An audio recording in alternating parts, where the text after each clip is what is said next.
yeah, the vote will pop up once she starts the meeting. The vote, but if we have a lot of speakers and it takes.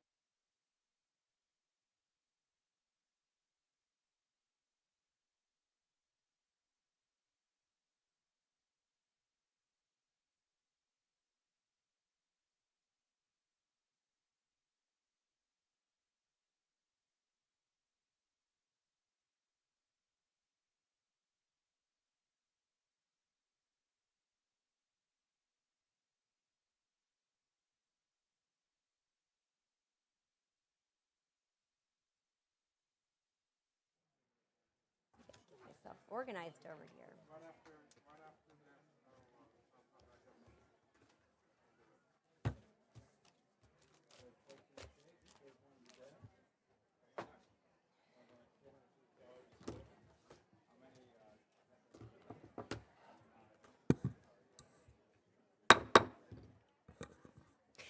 Good evening. I would like to take this opportunity to welcome you to the school board meeting this Tuesday, December 13th, 2022.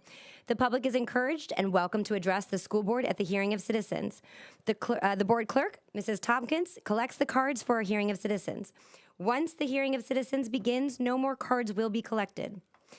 I will be making a motion after we do the Pledge of Allegiance to request that the board suspend the rules to extend the public comment period for 3 minutes for each speaker.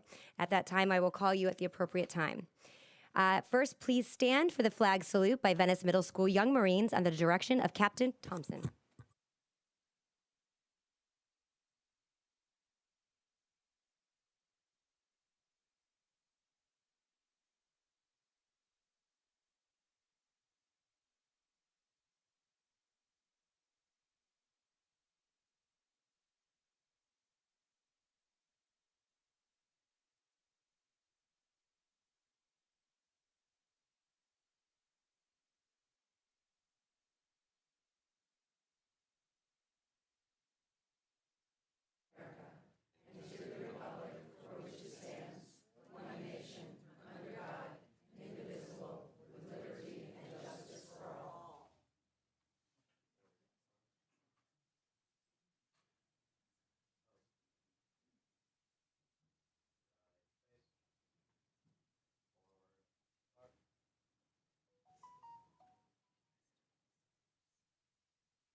Thank you to the Venice Middle School Young Marines.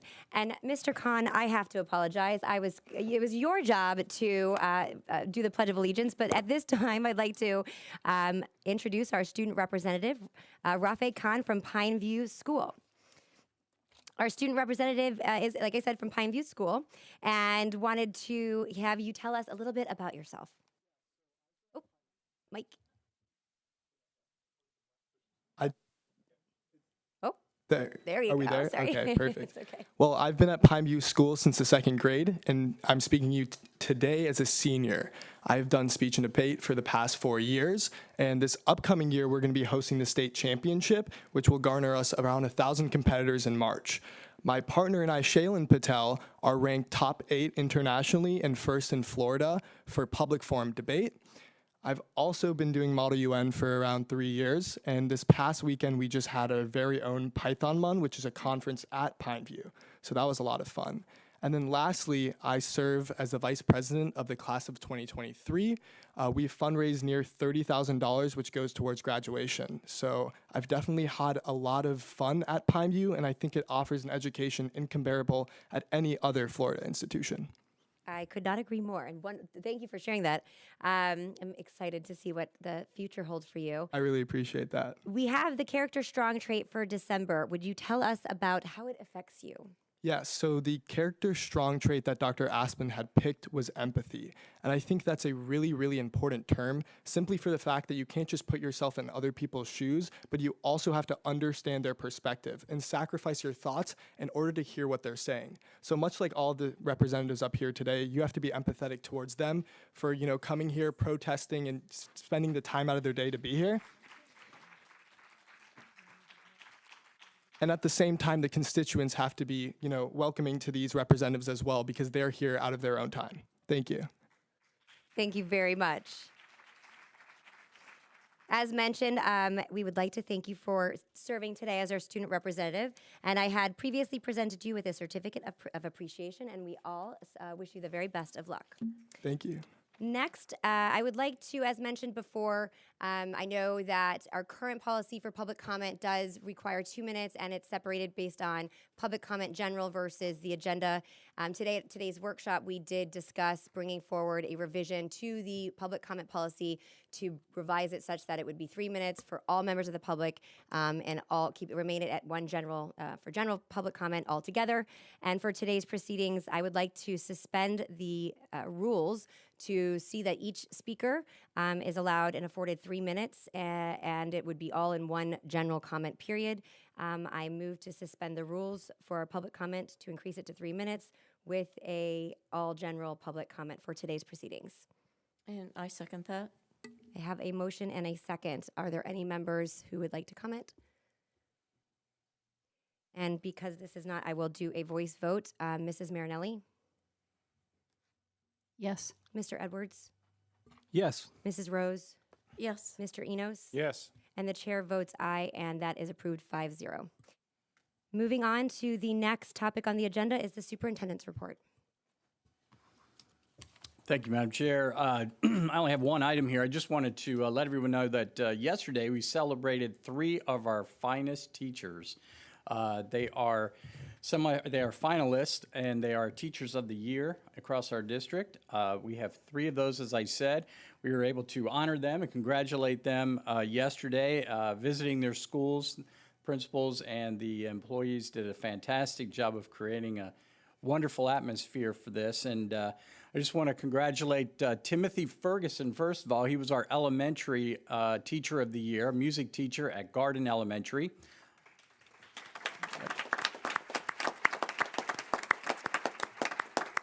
And our middle school teacher of the year was Joseph Connor, math teacher at Venice Middle School. And then our high school teacher of the year is Courtney Smith, and she is a dance teacher at Booker High School.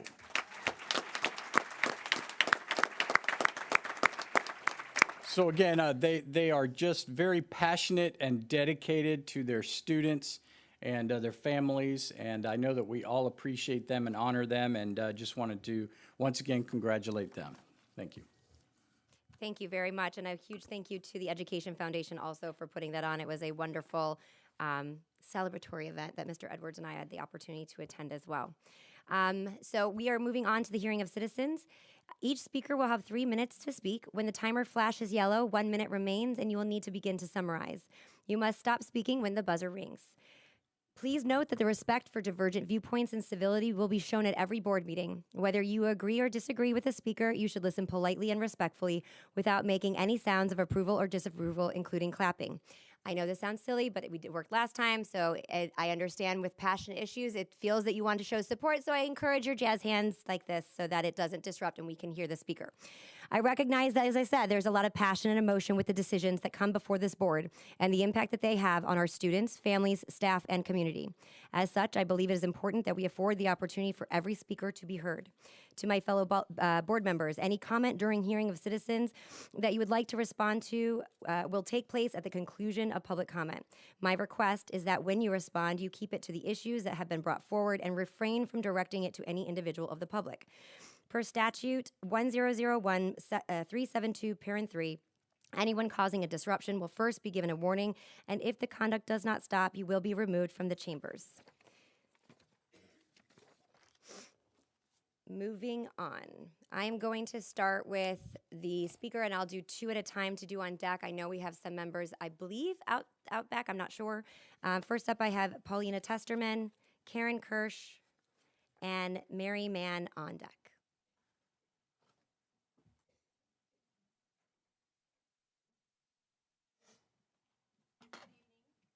My name is Paulina Testerman. I am co-founder of Support Our Schools, a Sarasota-based nonprofit committed to protecting public education, and I have 2 children in Sarasota County Public Schools. We as a community are urging the board to choose one side of their mouth and speak only from that side for the duration of their elected duties. It is extremely confusing to the citizens of Sarasota to listen to politicians who speak out of both sides of their mouths. Here's a list of recent examples. On November 29th, school board member Robin Marinelli stated, "I want to work with Dr. Asplin. If I get the opportunity to work with him, I will work with him and give 100%. We believed you." Minutes later, just minutes, Ms. Marinelli voted to begin negotiations to have Dr. Asplin terminated. Ms. Ziegler, on November the 1st board meeting, you stated in your evaluation that of Dr. Asplin that you felt that he was able to find solutions and unify, and that he had a good moral compass, that he did a tremendous job at fiscal stewardship, and that you gave him a lot of praise. These were all of your words. You even stated that in a few instances where improvement was needed should be seen as opportunities. Opportunities. When were you planning to give Dr. Asplin an opportunity to improve? Because 29 days later, you too voted to have Dr. Asplin's contract terminated. You folks can't keep track of all your own lies. You change your message based on your audience, and you think that we're too stupid to notice. You underestimate us. We refuse to take a back seat and allow you to run public education into the ground. Our students and our teachers deserve better, which leads me to the ringleader of the 3-ring circus, Miss Karen Rose, the only school board member who stated, quote, "I do feel that there is an adversarial relationship between me and the superintendent, and I don't see it as workable." None of the other school board members stated that their relationship with Dr. Asplin was adversarial. Maybe, just maybe, Dr. Asplin isn't the problem. Maybe Ms. Rose needs to dig in a little deeper to figure out who is creating an adversarial environment for the school board. Maybe she needs to step down from her position and allow someone less adversarial to take her place. Better yet, maybe she should Google her options. Lastly, I hope the citizens of Sarasota are aware of the fact that this board will be throwing away $175,000 taxpayer dollars that Dr. Asplin was owed based on his contract. That doesn't even begin to take into account the money it will take to find a competent superintendent to take his place. But let's be honest, this board isn't really looking for competency. This board is looking for a lapdog. So what will this political power grab cost our schools? According to the Florida School Board Association, a ballpark cost can run up to $70,000, not to mention the man-hours it will take for our district to find yet another superintendent. In total, this 3-ring circus will cost Sarasota taxpayers a minimum of $245,000, not to mention a black eye. Do you know what our teachers could do with $245,000? I'm willing to bet you don't. Thank you. Karen Kirsch and Mary Mann. After Mary Mann, we have Dr. Rebecca, I believe that says Lease. Good evening. My name is Karen Kirsch. I spoke at the last meeting, but as a reminder, my husband and I, as well as our 2 boys, are all graduates of Pineview School. I also served as one of Mrs. Ziegler's appointees to the Citizens Advisory Committee when Dr. Asplin was hired. I am here tonight to urge the board to reverse course and vote to retain Dr. Asplin as our superintendent. To date, none of you has provided a cogent explanation as to why terminating Dr. Asplin or accepting his resignation is in the best interests of our district. The question of why has simply not been answered, not by you and not by the loudest voices in this room or on social media. As a conservative Republican myself, my assessment is that the 4 of you, following the August election, overestimated the depth and the breadth of the support you'd have for this move against Dr. Asplin among Republican voters and in the wider community. And I think that you very badly underestimated the level of support for Dr. Asplin that exists in all of the critical stakeholder groups to which you owe a duty: teachers, staff, students, parents, and the community. Because you may view every issue as being red versus blue, you fail to understand that for most of us, even conservative voters, education should be a nonpartisan issue. Everyone I know who voted for Zem or earlier for Mrs. Rose feels duped and betrayed by your efforts to oust a highly regarded, high-performing, and by your own measures, highly effective superintendent. So I implore you to put our district ahead of your personal and political motivations and find a way to move forward with Dr. Asplin. In my view, it is the only way to begin to repair the damage that this whole debacle has already caused. The community has lost faith and trust in the new board. 97% of the teachers who responded to the survey want Dr. Asplin retained. The speakers and emails in favor of Dr. Asplin far outweigh those who want him gone. Please do not equate the volume of those who disrupt these board meetings and post on Facebook with the number of them, because there are far more people like me, moderate Republicans, who vote and oppose this effort to oust Dr. Asplin than there are voters who support what you're trying to do. And you know that. You heard the speakers at the last meeting, you've seen the emails, you read the piece in The Observer, you saw what happened at the recent Sarasota GOP leadership election. The four of you have inadvertently found the one issue that has united people of all political stripes in this community. We want Dr. Asplin to stay. It is not too late to reverse course. As I often tell my boys, it is never too late to do the right thing. With the exception of Mrs. Rose, my impression at the last meeting was that the rest of you were open to finding a way out of this disastrous start to the new board's tenure. Get a mediator. Put a timeline and benchmarks in place. Lead. I don't know if Dr. Asplin is willing to stay, and I wouldn't blame you if you are not. But please retain him. Thank you very much. Mary Mann, Dr. Rebecca Leese, and Raina Benzini. To our student representative here, I hope that you noticed that the newest Supreme Court Justice, Ketanji Brown Jackson, was a champion debater in Miami-Dade as well. I may be naive, but I think that it's never over till it's over. I would hope that since we have discovered that this board is really political in nature and really political creatures, you will have read and heard the outpouring of support for Superintendent Asplin. You've seen it on the editorial pages, you've seen it in the letters to the editor, you've seen it from the people who have come here, from the teachers in their voting to want to retain him.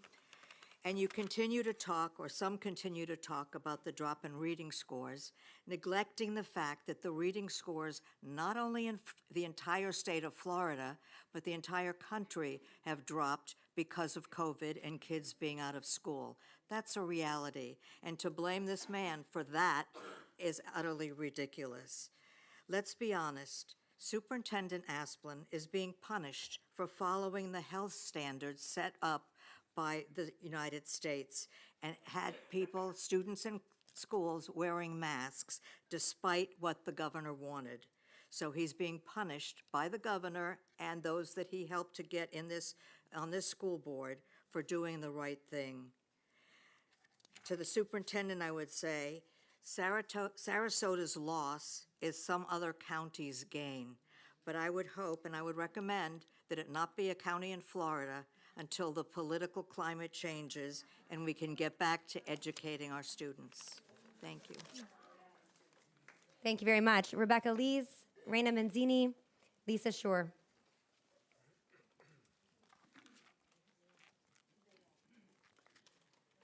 Good evening. Transparency? How in God's name do people who were elected and never served 1 minute get installed and then moments later vote to have Dr. Asplin fired? I do not understand this at all. You say you are fiscally conservative? Firing a stellar superintendent causes great cost and wasted money to our district. I never read or heard a peep during the campaign about any dissatisfaction about the superintendent. It seems clear that this is an item of politics, not finance, that drove this action. I taught for 35 years at both high school and university level and never knew my colleagues' politics, nor did I care. We had a job to do. We had papers to correct, lesson plans to prepare, meetings to attend, committee work to do. There was no time for such folly. People should be appalled that these dog and pony shows interfering with school business, that are interfering with school business. The school board and the superintendent and staff should be 100% focused on instruction and learning, staff development, facilities management, and budget, not partisan politics. I looked back through the records and found interesting conflicts with what many of you there on the board have said and claimed versus what you have been doing. Starting out with Mr. Enos's campaign materials, I saw stated in large letters, "Leading with integrity." This rings very hollow. You never once during your campaign mentioned any dissatisfaction with Dr. Asplin. I consider that you not to be trustworthy. Ms. Marinelli, you claimed interest to raise student achievement, protect parental rights, and restore accountability. When did parents have their rights lost? What are you restoring? How does firing an A-grade superintendent raise achievement? Who of any quality would now like to come and teach and lead here? I've listened to you go on with compliments about Dr. Asplin, but then you voted to fire him twice. I also note that you have Elon Musk on your Facebook page as a friend. Ms. Ziegler, what is uttered by you is distinctly different from your actions. We know that Moms for Liberty is funded by the Kochs, and we know you are aligned with Hillsdale College and Christopher Rufo and DeSantis et al., all of whom are major political operatives supporting Christian nationalism. That will not lead to A ratings for our schools. Privatizing our schools will not lead to A ratings either. And finally, Ms. Rose, in reviewing press articles, I see serious discrepancies in your positions over the last few years. Thank you very much. Raina Benzini, Lisa Schur, Lois Wilkins.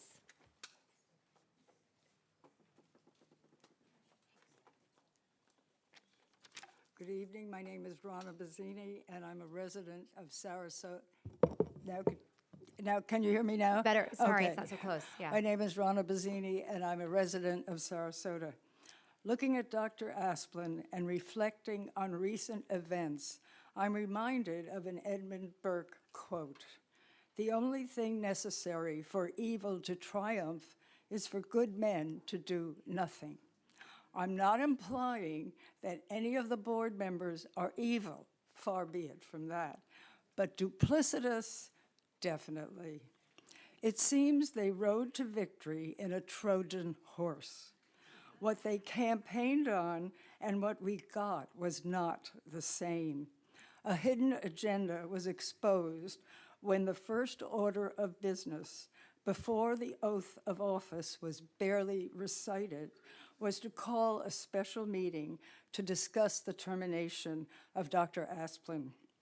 I have no problem with those who support private and religious schools, but I think it's disingenuous for those to serve on public school boards. Are there problems in public schools? Of course, but disrupting the system is not the way to solve them. At the November 29th meeting, it was obvious, Dr. Asplin, that you are well respected and supported by the staff and the community. So I'm pleading with you to stay. It won't be easy, but then nothing worth doing is. Think of Don Quixote fighting a real foe. And let me engage in some magical thinking. Perhaps I've watched Mr. Smith Goes to Washington and It's a Wonderful Life too many times. Give me my Jimmy Stewart moment. The young folk in the crowd, Google him. Please, Dr. Asplin, stay. I have a little, I can't say optimistic, but a little bit of hope. At the workshop earlier today, I sense an inkling that this was possible.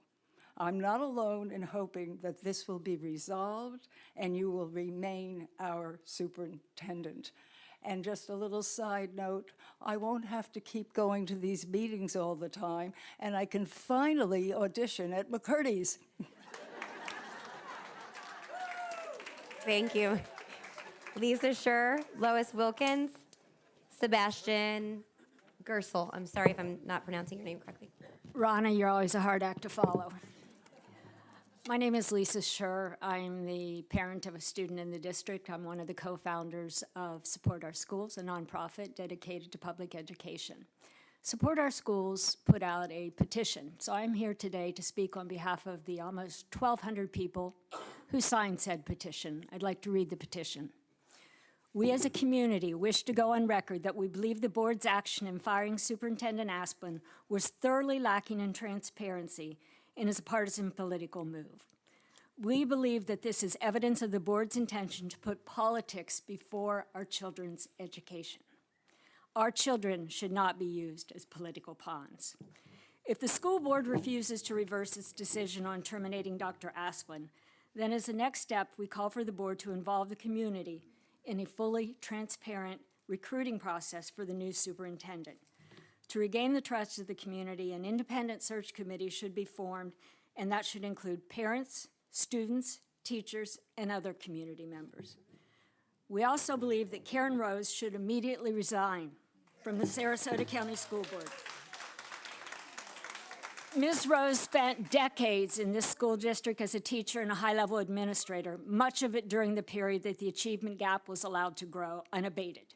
Yet she has moved to fire a superintendent who's only been here in his position for 2 years, during which he was confronted with a worldwide pandemic, a massive hurricane, and a dysfunctional school board at the helm.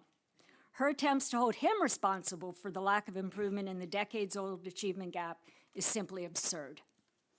The public outpouring of support from parents, students, teachers, the media, and the larger community is further proof that Ms. Rose stands alone at this juncture.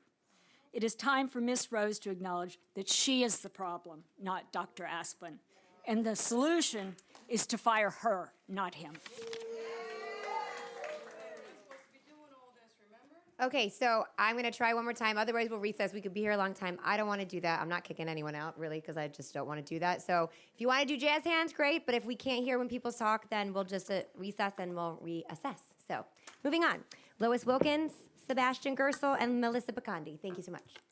Lois Wilkins, representing the African American Cultural Resource Center and the Betty J. Johnson North Sarasota Public Library.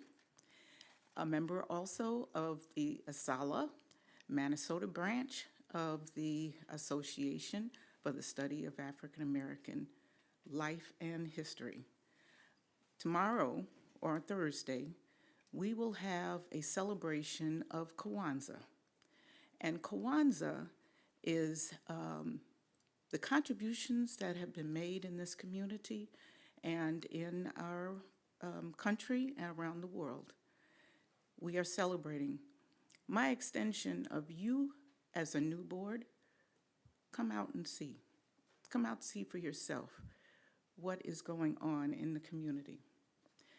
I'm glad to have the opportunity to just say to you over the past, 12 months, maybe 13 months, I've spoken to you, those of you who've been on this board. I've seen how hard you try to work, but you have heard in this community opposition to the decision that you're making to release Dr. Asplund. He's done a fine job. We thank you, Dr. Asplund. We appreciate you, and if it is true that you are contemplating staying, we would advocate for that support to do so. Those of you who don't believe that he should stay, I would ask you to give him some time. Robin and Tim, I don't think you've been on the board long enough to really be able to support his dismissal if you haven't even had a chance to work with him. That's not fair. Miss Rose, I tell you, I've watched you a long time, and I think it is time for you to go. I'm sorry. Now, Bridget, you have capabilities, you have leadership skills, and you can make a difference. And I do hope that in this position that you're doing right now, that you will go deep into your soul a little bit. Because you're young enough, your kids are not in the school district, and there's a whole lot of stuff that is before you that I think you can benefit from if you really will take influential leadership and not dogmatic leadership. Tom, thank you for being the sole spoken person. We appreciate you. We know that this is not an easy job for you, but I'm very happy that you have tried to bridge the gap between your board members. Thank you. Thank you very much.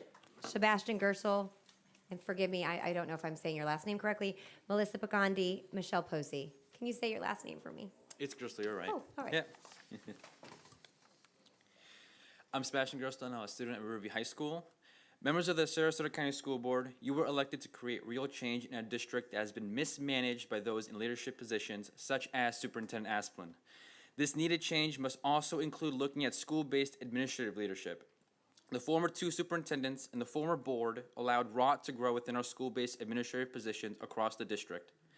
I am suggesting to this board that upon hiring a new superintendent, you instruct him or her to conduct an audit of all Sarasota-based administrative leadership across public schools. This audit must focus on their leadership, procedures, policies, ethics, performance, and overall job they have done and are doing at their campuses. According to many, and you can look at past climate surveys, and not just the numerical results, but the comments as well, this must happen.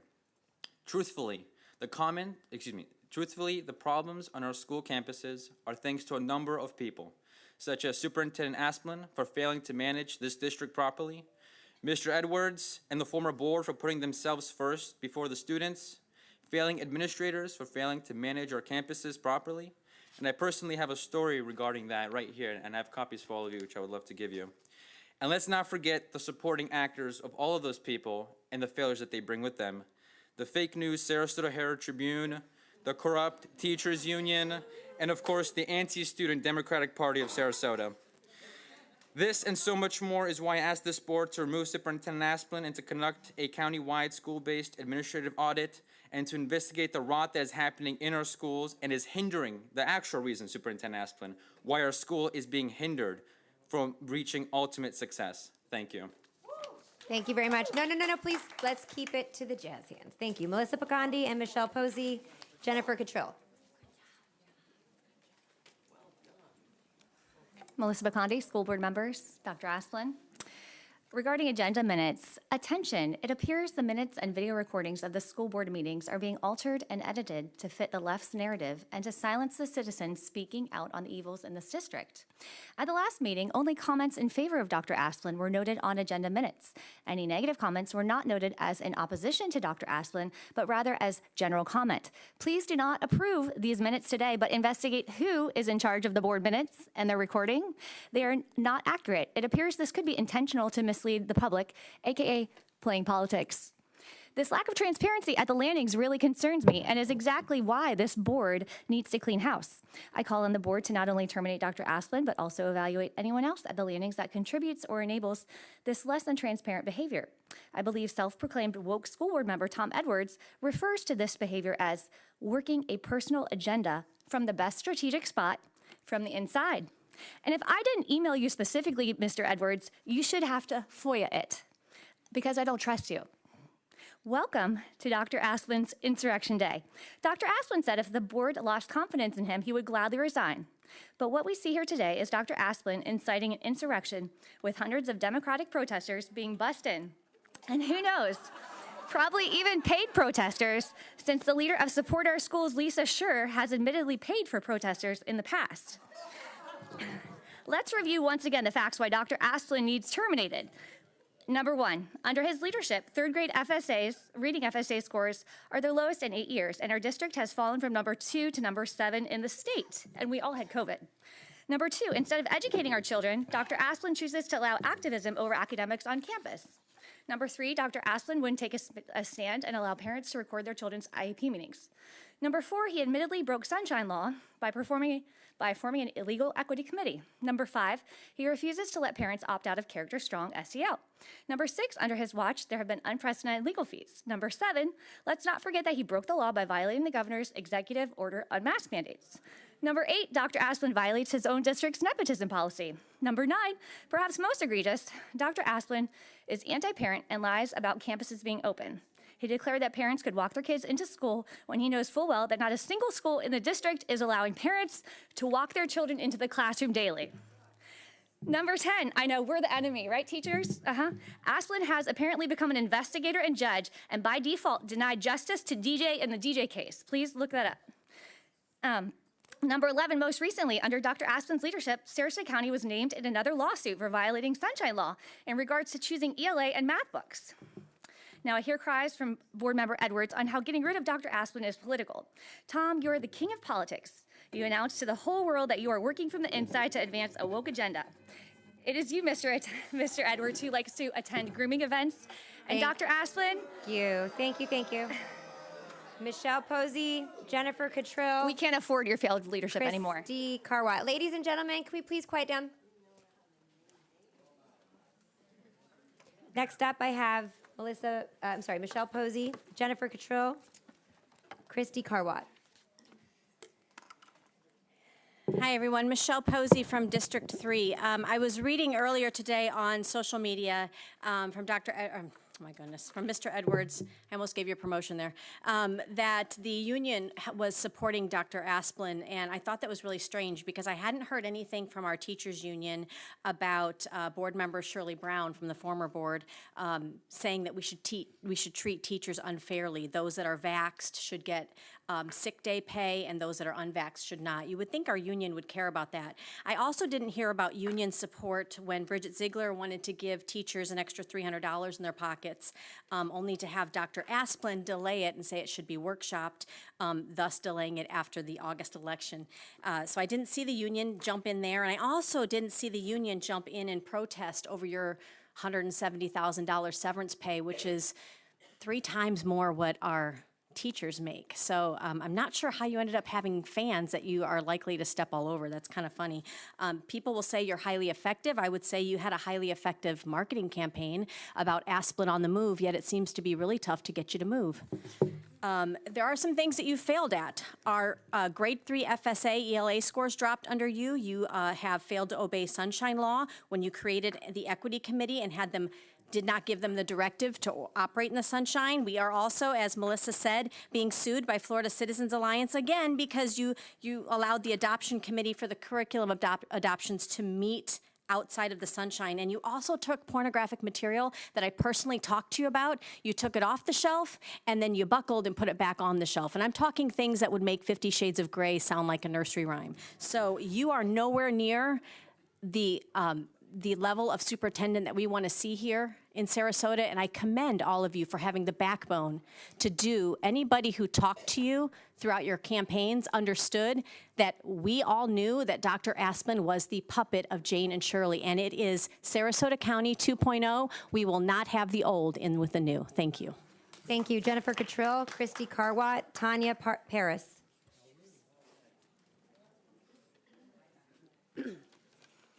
Good evening, Jennifer Cottrell.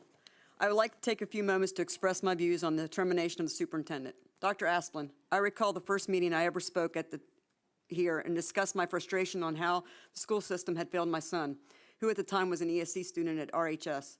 Immediately after I spoke, you sent several folks out to speak to me to try to get a better understanding of my issue.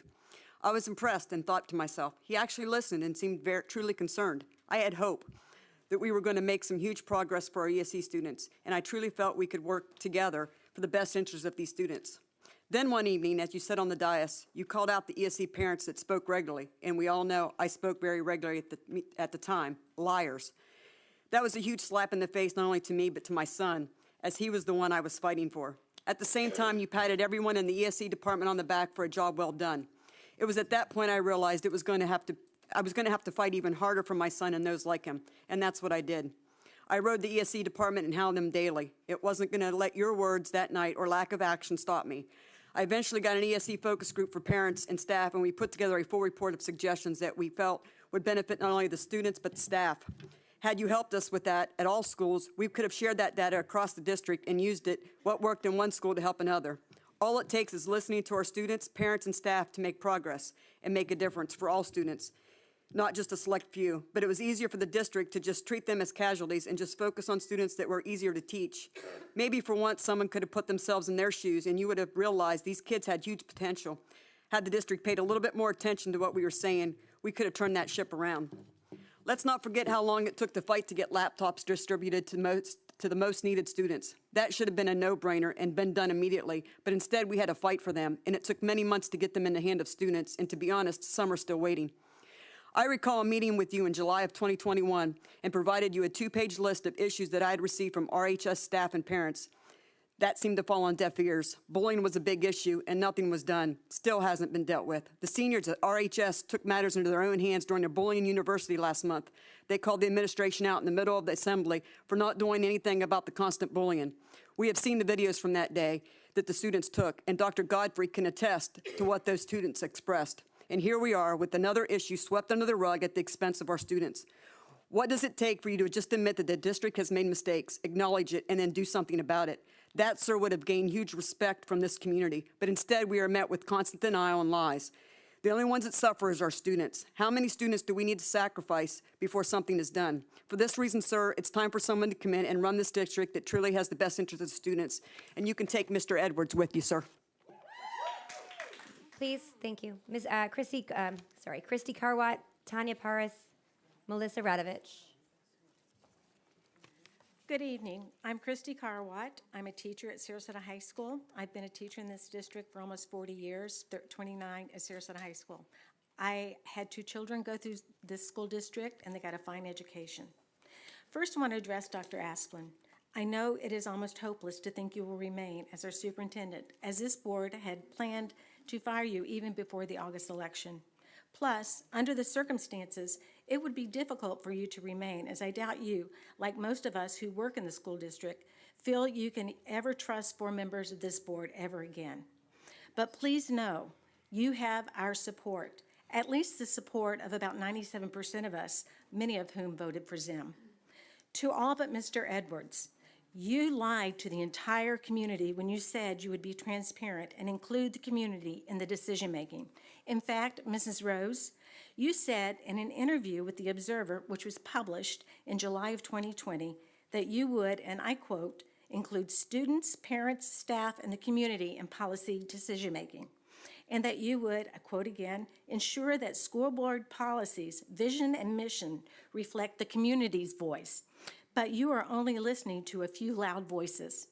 You 4 members campaigned on getting politics out of our schools. Yet, your first order of business once the new members were sworn in was to fire Dr. Asplin, our highly qualified and widely respected superintendent, without any public notice.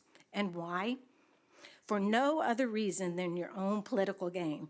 Mrs. Ziegler's husband even bragged about his wife's political maneuvering on his Twitter feed, talking about something about scalping Dr. Asplin. You got his scalp.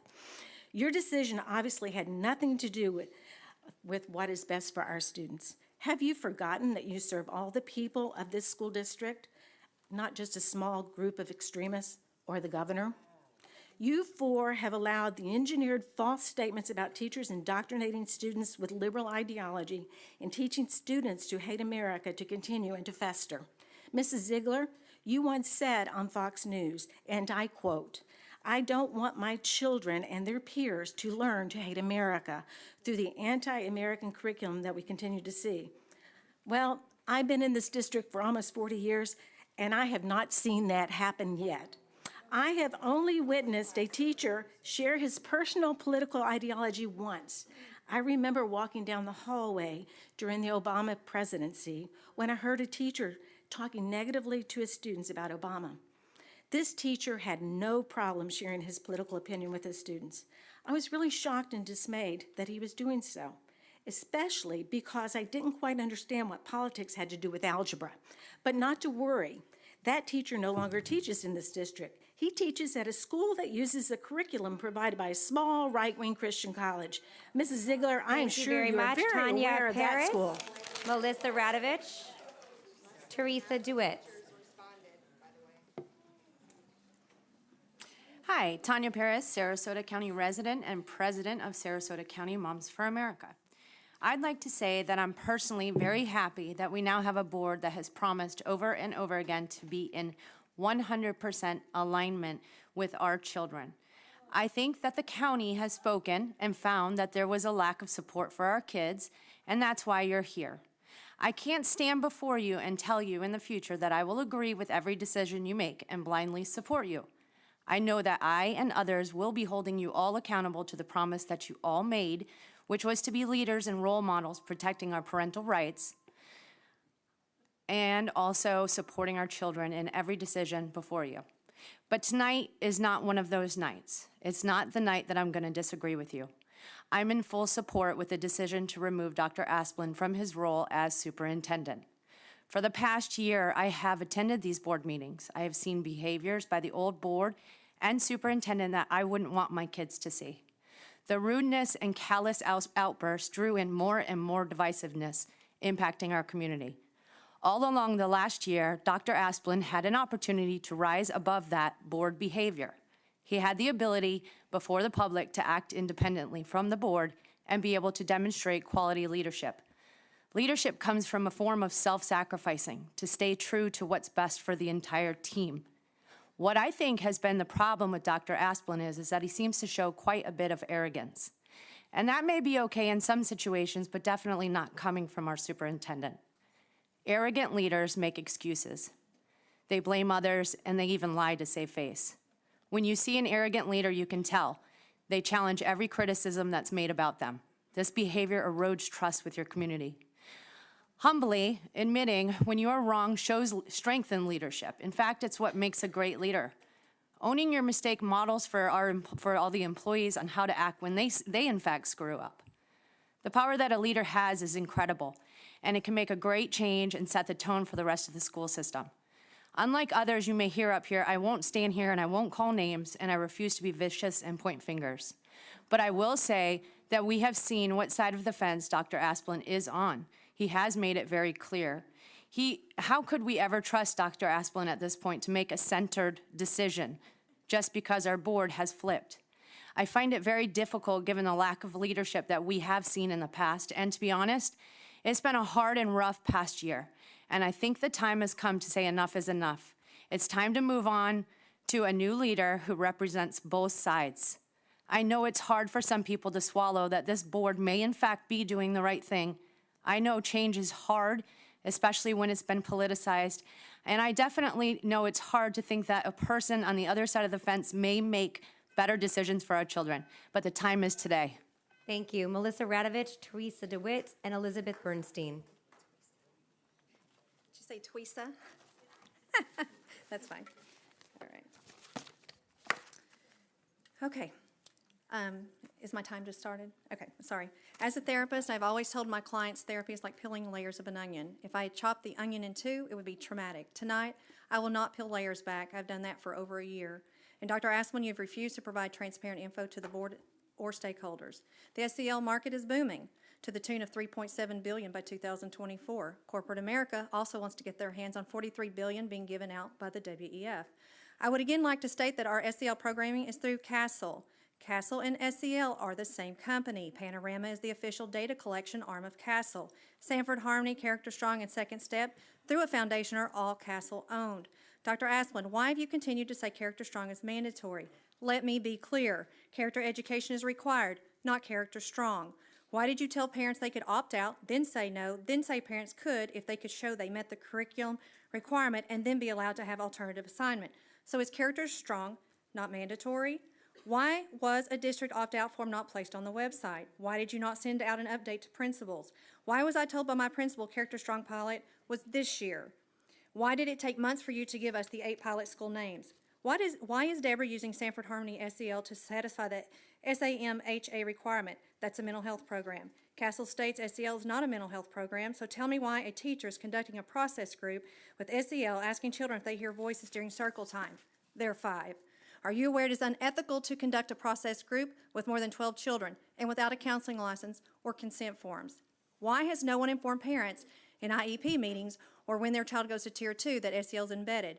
When were you going to list SEL as a goal on a federal IEP form? You were not. Let me say as a therapist, all behavioral problems are not a mental health problem. At this point, teachers are being made to implement SEL, and due to the poor programming that cannot meet peer review status and a mental health component, teachers are working outside the scope of their license. It is of my professional opinion, Dr. Asplin, you have continued to operate and bring forth programming, combined and layering programs to achieve a mental health referral base. The SEL now is going to combine the equity and gender layer through Castle. Dr. Asplin, a pilot program without consent and data is simply an illegal experiment on our children. Where is the data you collected that you said you didn't collect? If I had 20 minutes with these stakeholders and teachers and a whiteboard, Dr. Asplin, you and several of your administrators would be escorted to your cars. You have opened this district as well as teachers to potential litigation for allowing your principals and administrators to run interference and shutting out transparency before the fact. I have brought this information to this board repeatedly for the last year, and Castle continues to be embedded into our classrooms.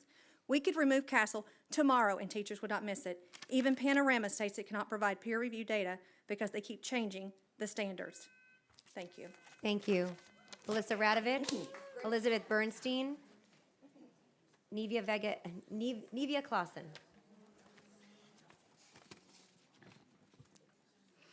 Hello, I'm Melissa Radovich, mother of 2, former educator and staunch supporter of the nuclear family and conservative American values, since we are now apparently disclosing our affiliations.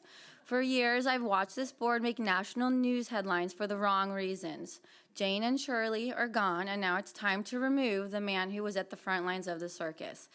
In watching the November 29th board meeting, it became clear that the narrative being pushed was that our board members are bringing politics to the dais. The definition of politics is governance over a country or a certain area, such as our school district. Board members are elected by our community, and it was made clear in August and then again in November that Sarasota County favors conservative values, like it or not. ZEM is a movement built by we the people, not a political machine.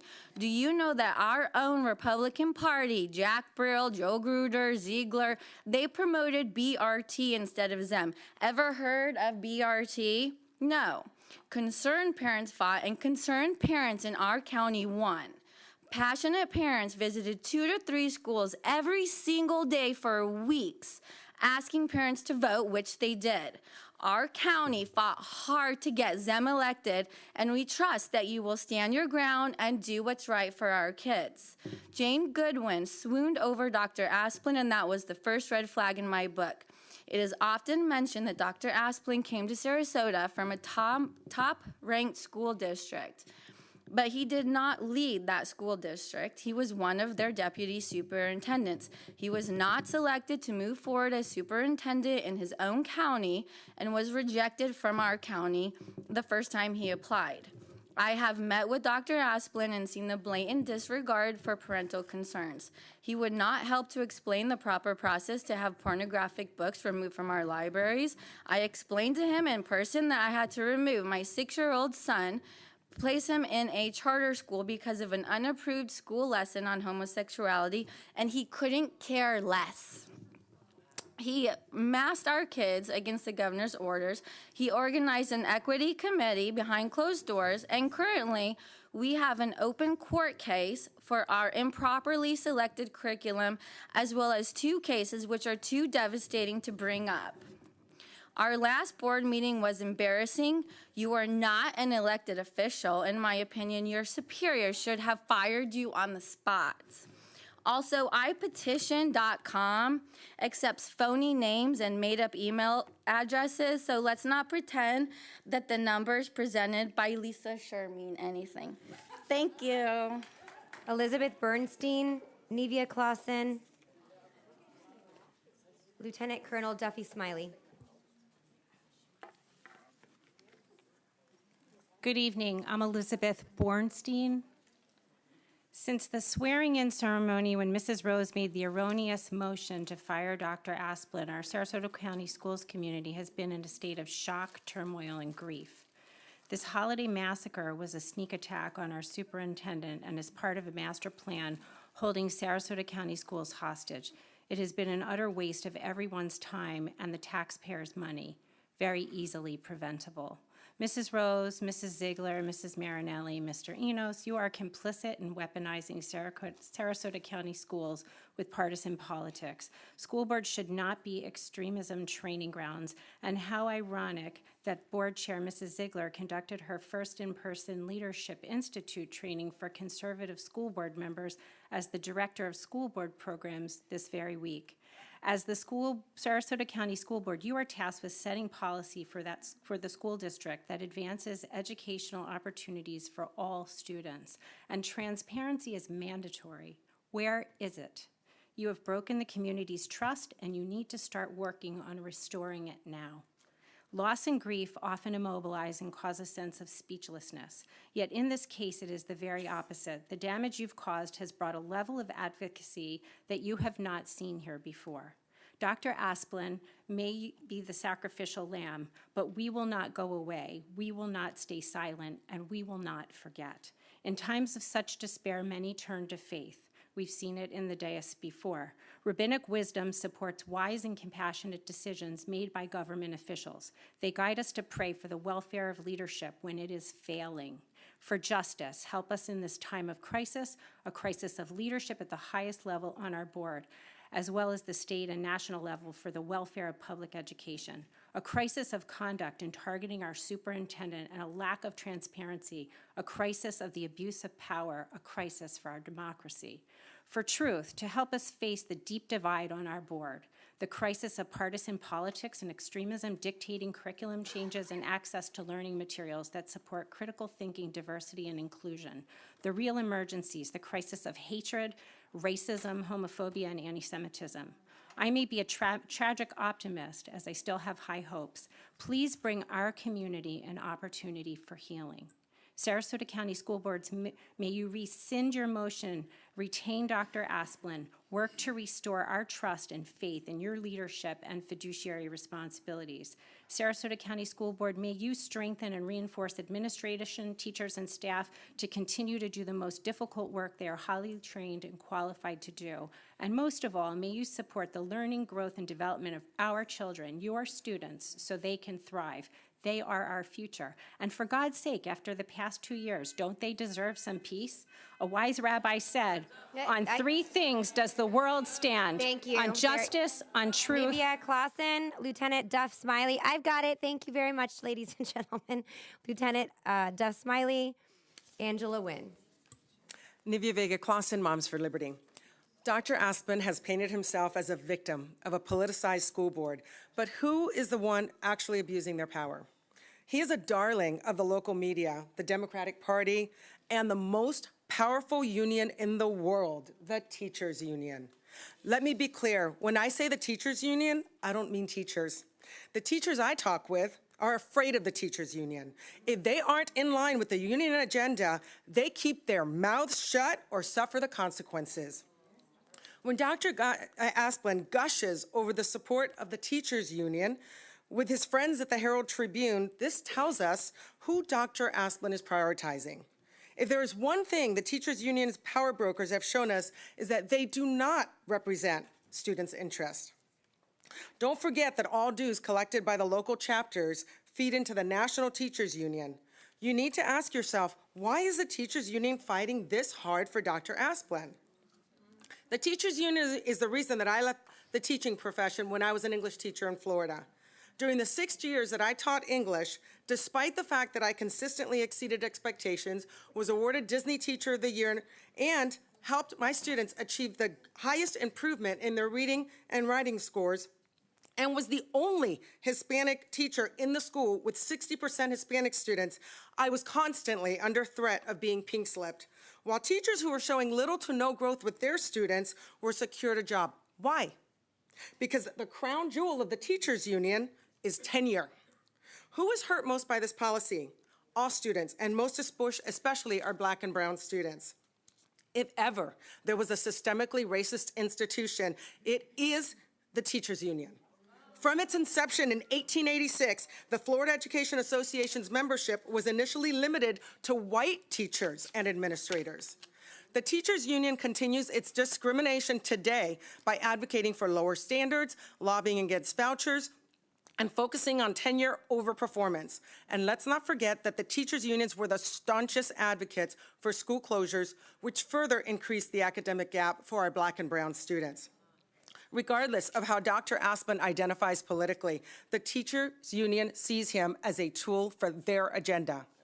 The teachers' union has had an iron grip on education policy, school board members, and administration for as long as anyone can remember. Parents dared to stand up to the teachers' union, voting for school board members who would focus on students and parental rights. Beyond his close affiliation with the teachers' union, Dr. Asplund should be fired for disregarding our sunshine laws as he implemented policies designed by the Illegal Equity Committee, lack of student academic achievement, and nepotism for hiring his wife at an above-average pay scale. These are just some of the things that we know about. There is much more that the board is unable to disclose due to privacy. Thank you very much. Lieutenant Colonel Duff Smiley, Angela Wynn, Connie Bruni. Yeah, I'm Duffy, better known as Diane Smiley's husband. I'm an Air Force Academy graduate. I flew airplanes for the Air Force for over 20 years. Went to work for General Motors Design and did veterans outreach there.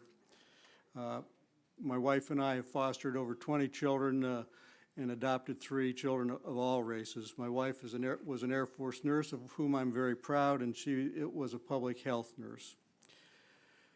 Politics in school, wow. Now that is a surprise. When I was 18 years old, Ange Candela got a group together and moved Oscar Musgrave out of the superintendent's position in Ashtabula, Ohio. That same year, my beloved pastor, Olin Hull, was moved out of his church. Politics is a fact of life, and it's no different in the school system, and superintendents are political. You can't avoid that. That's what the name of the game is. Newsflash, superintendents, including Dr. Asplund, are political. Dr. Asplund was political when he established the Equity Council and hid it from the sunshine. He was political when he opposed the governor's mask policy. He was political when he aligned himself with the majority of the previous board on most issues and ignored the minority. He presided over a hiring spree when he should have been downsizing. And that hiring spree included his own wife, which was probably legal, but probably doesn't look good, not good judgment. He wouldn't provide requests for information to Mrs. Rose, probably because she was in the minority, and he didn't have to because he had the other 3 board members on his side. He didn't impress Tim Enos when he was on Dr. Asplund's staff. And, you know, it's a real son of a gun when you go from being the employee to the employer or vice versa. And so Tim Enos had a unique insight into what was going on in this school system, and he brings that to the table. And finally, he didn't respond to Mrs. Ziegler after the board was installed. This happens all the time in industry, in schools, in churches. New people come in, new leaders come in, and all of a sudden the fit isn't what it used to be. I want to leave this, that one thing we need to do is ensure that our country respects our flag and our teachers and our moms and dads. That ought to be utmost in the area of respect. And I think we've crowded out a lot of that with some other types of teachings. Bye. Thank you very much. Angela Wynn, Connie Bruni, Robin Williams. Hi, in case anyone forgot, my name is Angela Wynn. I have a daughter in a Sarasota County public school, and I'm one of the co-founders of Support Our Schools. It is nice to be back and to see everyone again. Oh, how I've missed y'all. Life is interesting. It's comprised of the choices we make and the result of them, but it's also rife with events that we have no control over, both good and bad. The last 6 weeks in my world have been comprised of a nonstop series of events in which I had no control over, and it's been intense. But it's also caused me to reflect on what it means to be part of a community and to live in a democratic nation. A nation that prides itself on allowing its citizens to make their own choices and to have control over their lives. We live in a nation that has led us to believe that our duly elected officials will listen to our voices and base their decisions on the good of the whole, not just the good of the few. Unfortunately, that isn't often the case. Unfortunately, elected officials often push their own agendas on the people they're supposed to be listening to. Which brings me to the actions of our school board with regard to the decision to terminate Dr. Asplin, a decision that was very clearly a partisan political move. Our recently elected school board members campaigned on a platform of transparency and parental rights, yet they're refusing to listen to the vast majority of parents and teachers and community members who want to retain Dr. Asplin. This school board has failed our community by choosing politics over education. Their blatant lack of transparency in deciding to terminate Dr. Asplin has destroyed our trust. Our community expects elected officials to listen to their constituents. We expect honesty. We expect transparency. I'm here to join my voice with the vast majority of the community and demand the following of the board. We demand transparency in all decisions and all actions made by the board majority. We demand the majority of the school board stop playing political games and partisan games that do nothing to improve education and only end up needlessly costing our community money. Our school board is supposed to be nonpartisan. It's not there to act as a stepping stone for anyone's political agenda. Our children are not pawns to be used in your convoluted political games, and our community's taxes aren't yours to be thrown away just to pander and preen to your base.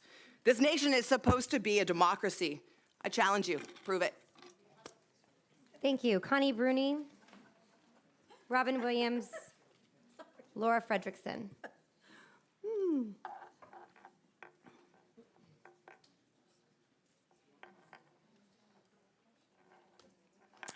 Ladies and gentlemen, there are two main reasons, among many others, that I believe it is appropriate and important that the contract of Superintendent Asplin be terminated for cause.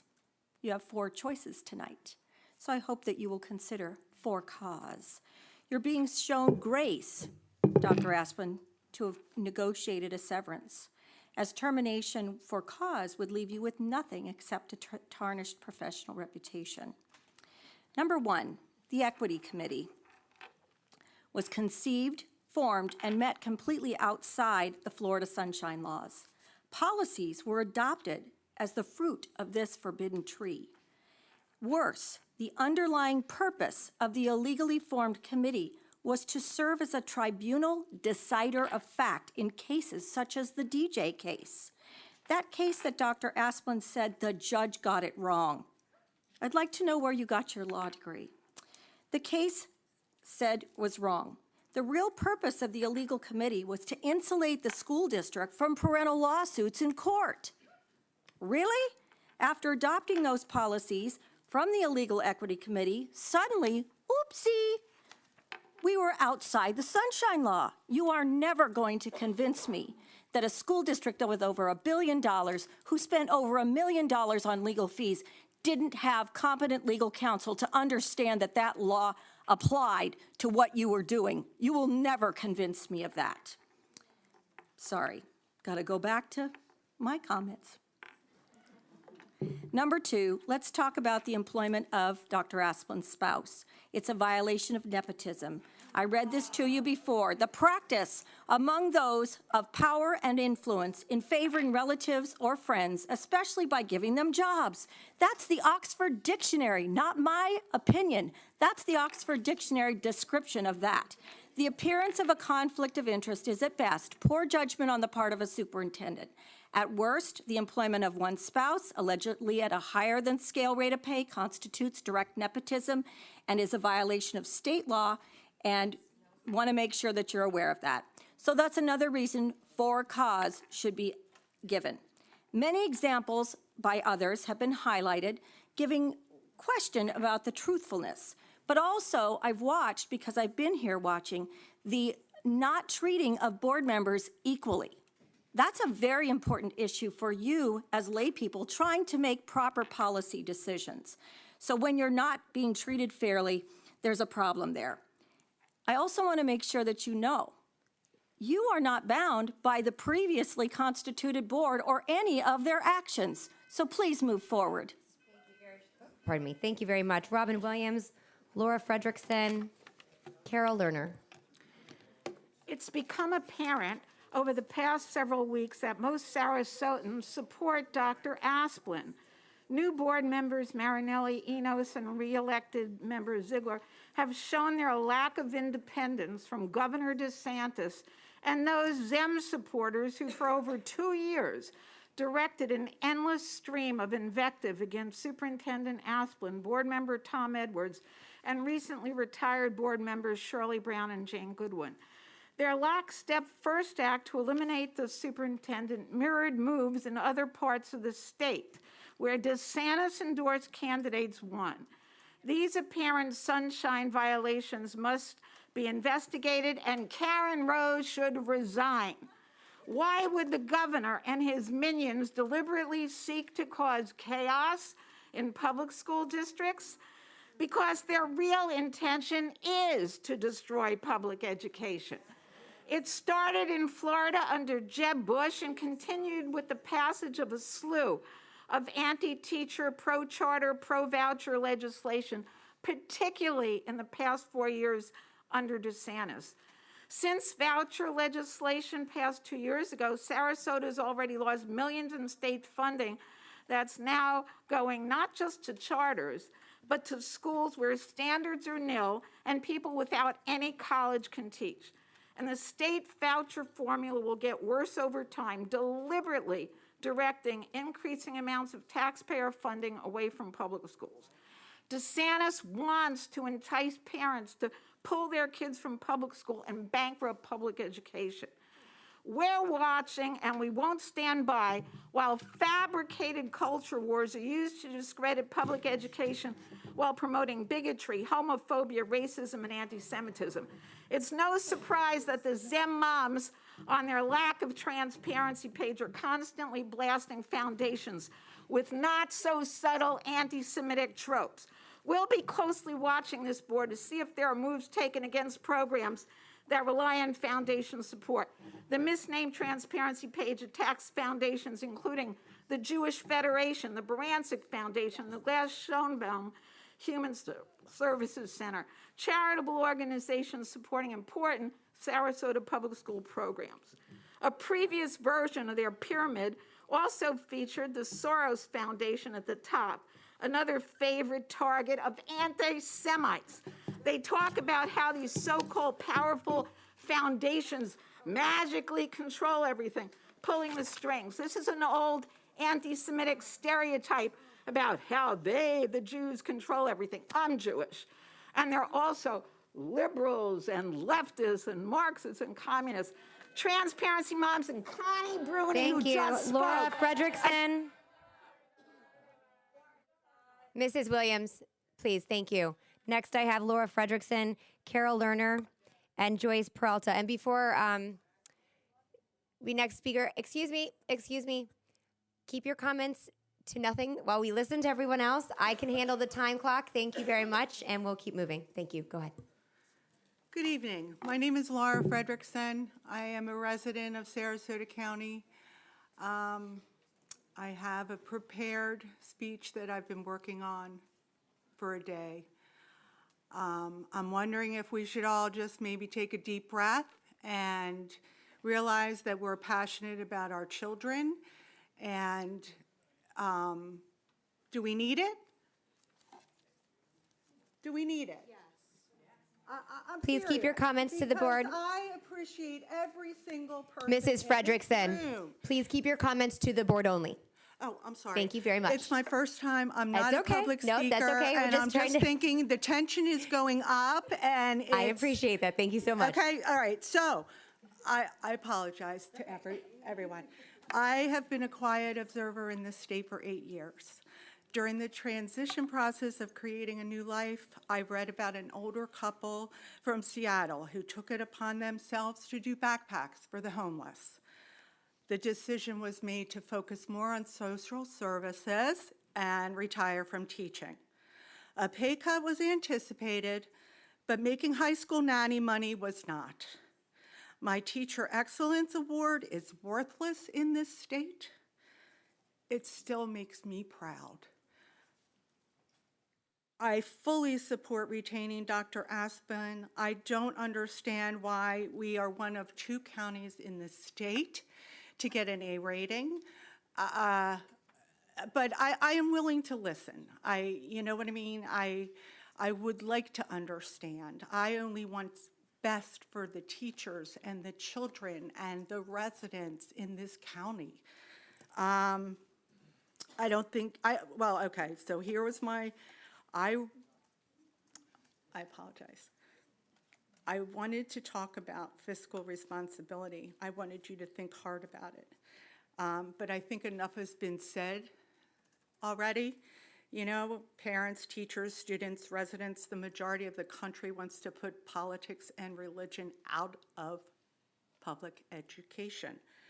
So, God bless you all, and may He guide you to common sense. Thanks so much. Thank you very much. Carol Lerner, Joyce Peralta, and Curtis Craig.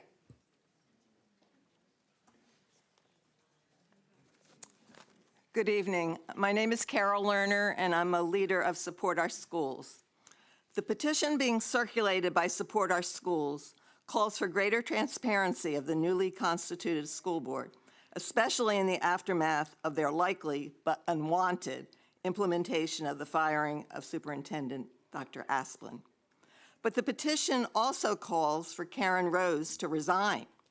It is not just her actions of initiating the firing of Dr. Asplin that concerns the bulk of Sarasota community.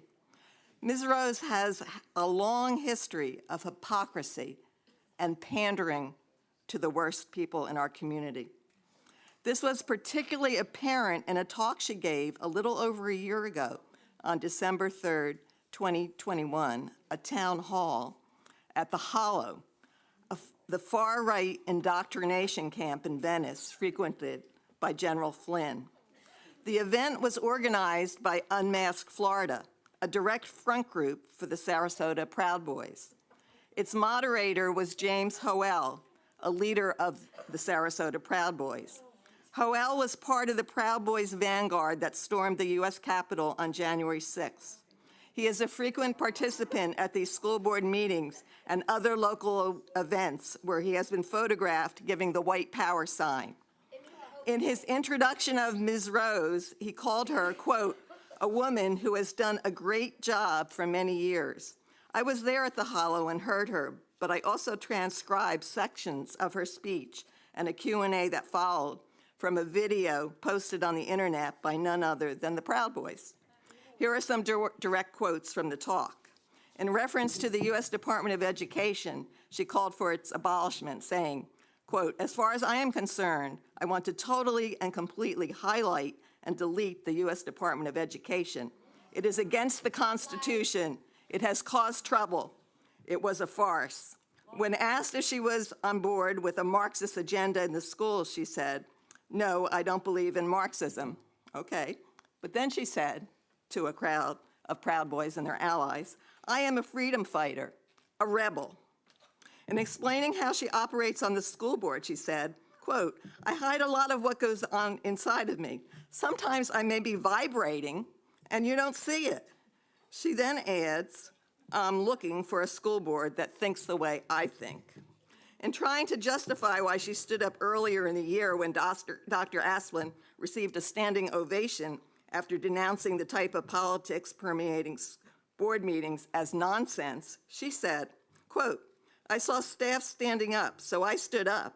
And as soon as I stood up, I knew I would be offending people. So I apologize to you and anyone who has been offended.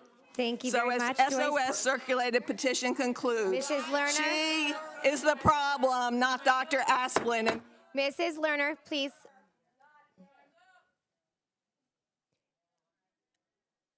So I'm going to do this as a final warning, otherwise we're just going to go into recess.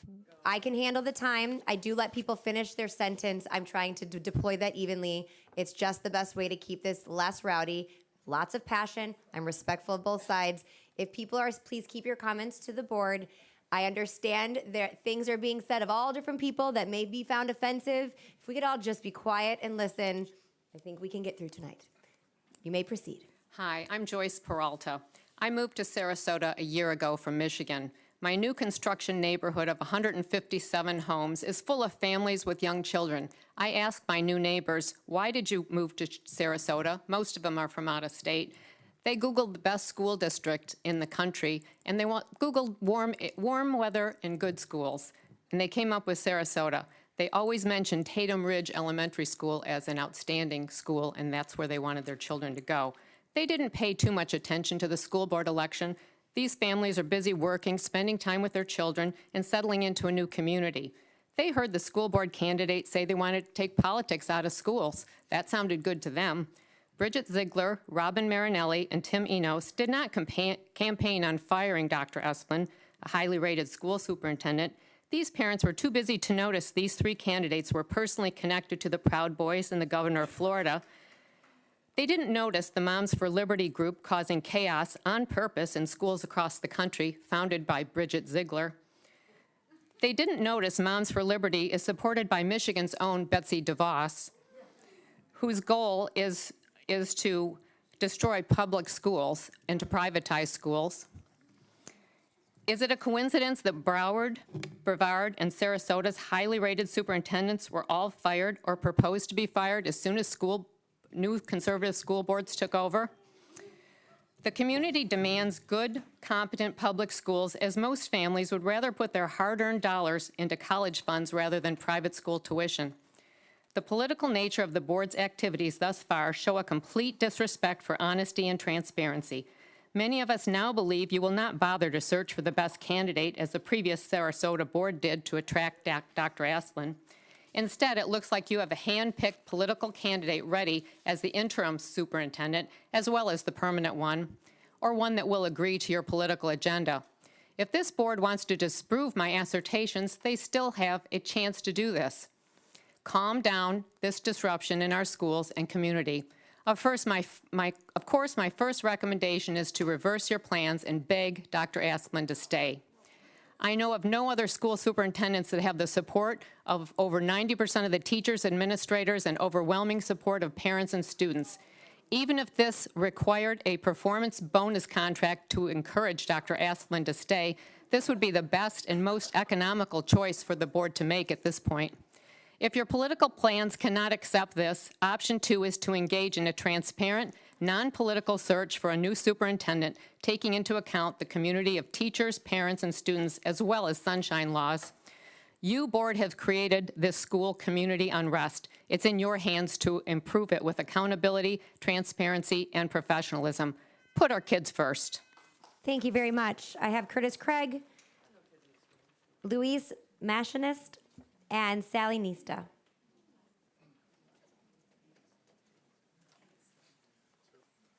Hi, good evening. My name is Curtis Craig. I'm a former lieutenant commander in the U.S. Navy, and I've had multiple Fortune 500 executive positions. Since the 29th, I've talked to a lot of parents and teachers, really to just get an understanding of what's going on here. And across the board, the parents I speak to, the teachers I speak to, we're all baffled. In the corporate world, when we want to affect a major change, we don't just roll right into firing somebody. We present our case. We present, hey, if test scores are an issue, let's present it. Let's talk about it. Let's hypothesize. What's the root cause here? And then plot a track forward. You don't just run right into firing somebody. So you guys all compete. You guys all campaign on change. Change is great. Totally agree with that. I think there are lots of changes that we can make here. Let's maybe think about how we can get our kids to school and back safely, because that's been a problem here. School supplies, teachers digging into their own pockets, caring for the children. $240,000 or whatever the cost to replace Dr. Asplin's going to be, it's going to go a long way towards getting us some crossing guards, getting us some school supplies. But terminating the #1 superintendent in the state of Florida without cause is not the type of change that you just roll right into. Is it test scores? If test scores are the issue, then let's see the plan. And by the time August of 2024 rolls around, we better see some statistically different test scores. We better see an improvement here, because I'm going to be watching. This board, so last time we had 4 hours of public commentary, the vast majority supporting Dr. Asplin. We've had polls. I mean, you can see where the community stands. So the question I have for this board is, who do you serve? Because I don't see how you could possibly claim that you serve the community. You've heard us. You've heard us speak. So that's what I wonder. Who do you serve? Is it Fox News? Is it Newsmax? Is it DeSantis? That's what I wonder. So if it is DeSantis, okay, then, okay, we have and you guys are educators, okay, so we have a type of government here where we have elected officials that do not listen to constituents, but they listen to the layer above, right? They take commands from above. What kind of government is that? Well, you see that in China. That's communism, right? We're also talking about banning books. Yes, I am military. And I did not I did not risk my neck for politicians who don't listen to their constituents. So we have a county on the edge. That's what when I talk to teachers, when I talk to parents, because we don't know what you're going to do next, right? You're going to roll right in, fire the superintendent. Who else are you going to fire? What are you going to try to replace him with? It trickles down to the kids, and that's what matters here. They're going to sense it. Whoever your next superintendent is, my 12-year-old mentioned this. I hope that the next person that you put into superintendent is going to at least understand what a 7-day waiting period is. So my recommendation here is please withdraw this motion, right the ship, focus on the kids. Thank you so much. Luis Machinist, Sally Nista, Barbara Logan. Hi, everybody. I'm Louise Machinist, and I don't need 3 minutes. I'm going to be really brief. I'm here for the purpose of asking for the resignation of Karen Rose. I'm here to ask for the resignation of the ZEM team. I have some sympathy for Tim Enos and Robin Marinelli. I've talked with all of you folks. I think you were owned and you were used, and this has hurt your reputations. But of course, you're responsible for making your own decisions. So I'm here just to ask for the resignations of the 4 board members for malfeasance, for allowing political corruption to take over a nonpartisan board, and for fiscal irresponsibility costing taxpayers multiple hundred thousands of dollars.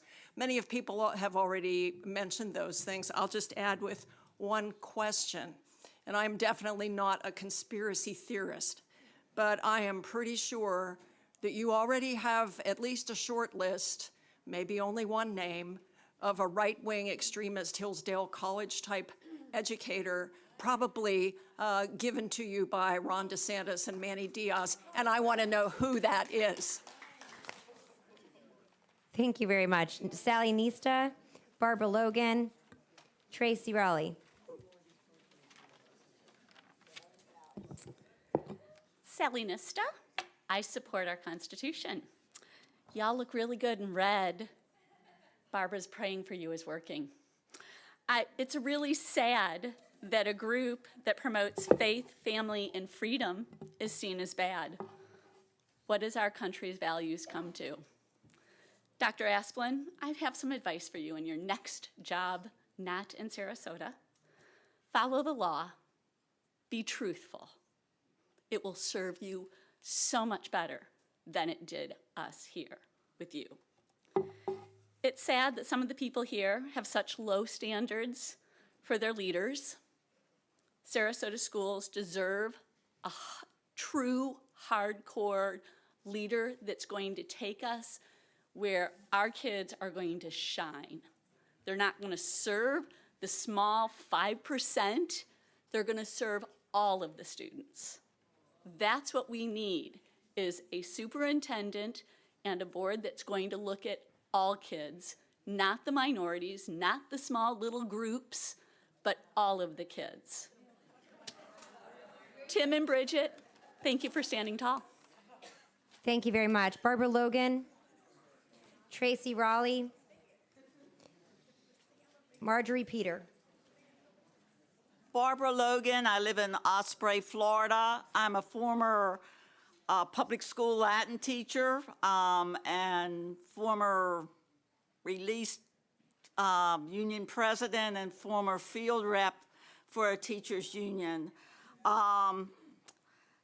If I were a bus driver in a school district or a teacher or administrator and I had a evaluation as highly effective, I would feel very confident going out and buying a large TV on credit, paying it off. I'd have a job that I could pay it off or get a bigger car, and I'd feel like I could pay that off and maybe even take out a mortgage and pay that every month because I would feel I had a good job. And I felt like if I wasn't doing a good job, they would tell me what I needed to do in order to come up to par for them. That's been true in every district that I've ever worked in as a teacher or as a union rep. And I just cannot believe that this has happened in this county.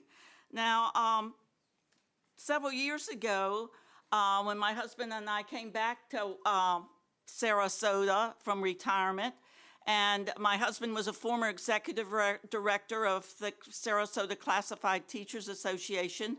School board elections were coming, and we're rabid Democrats.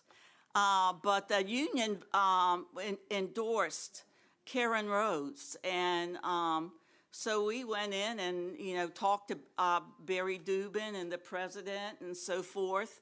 And they said they talked so much about how Karen was an outstanding teacher.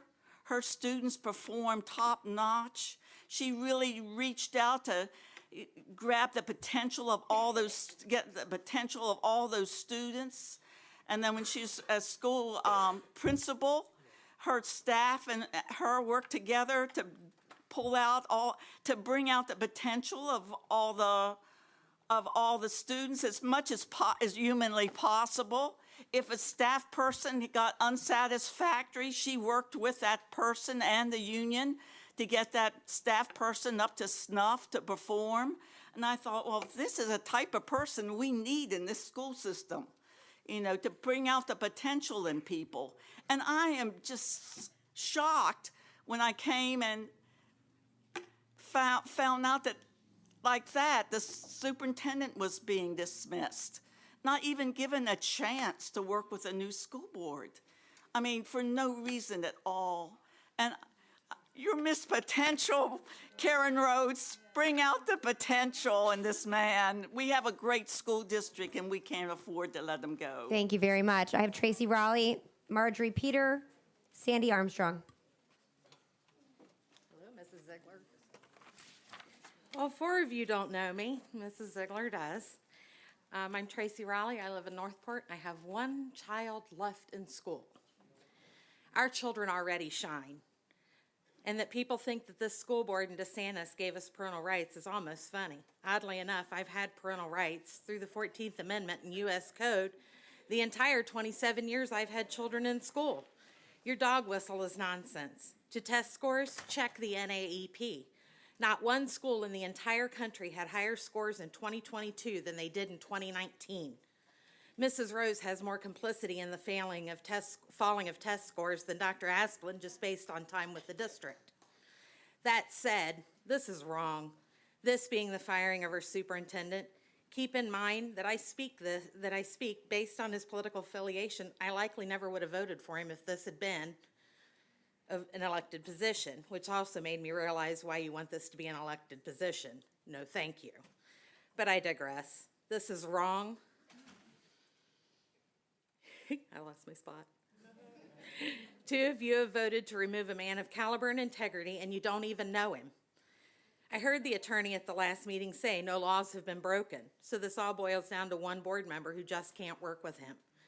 To that, I say the one with the problem needs to step down. And yes, I realize that could be shooting ourselves in the foot because at least we know the dishonesty of the board member who should step down.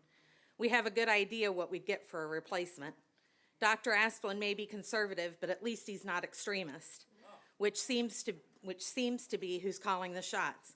This is wrong for a myriad of reasons, and you know it. Thank you, Dr. Asplin, for getting us through two tumultuous years. I wish you the best in future endeavors. Thank you very much. Marjorie Peter, Sandy Armstrong, Chloe Boggs.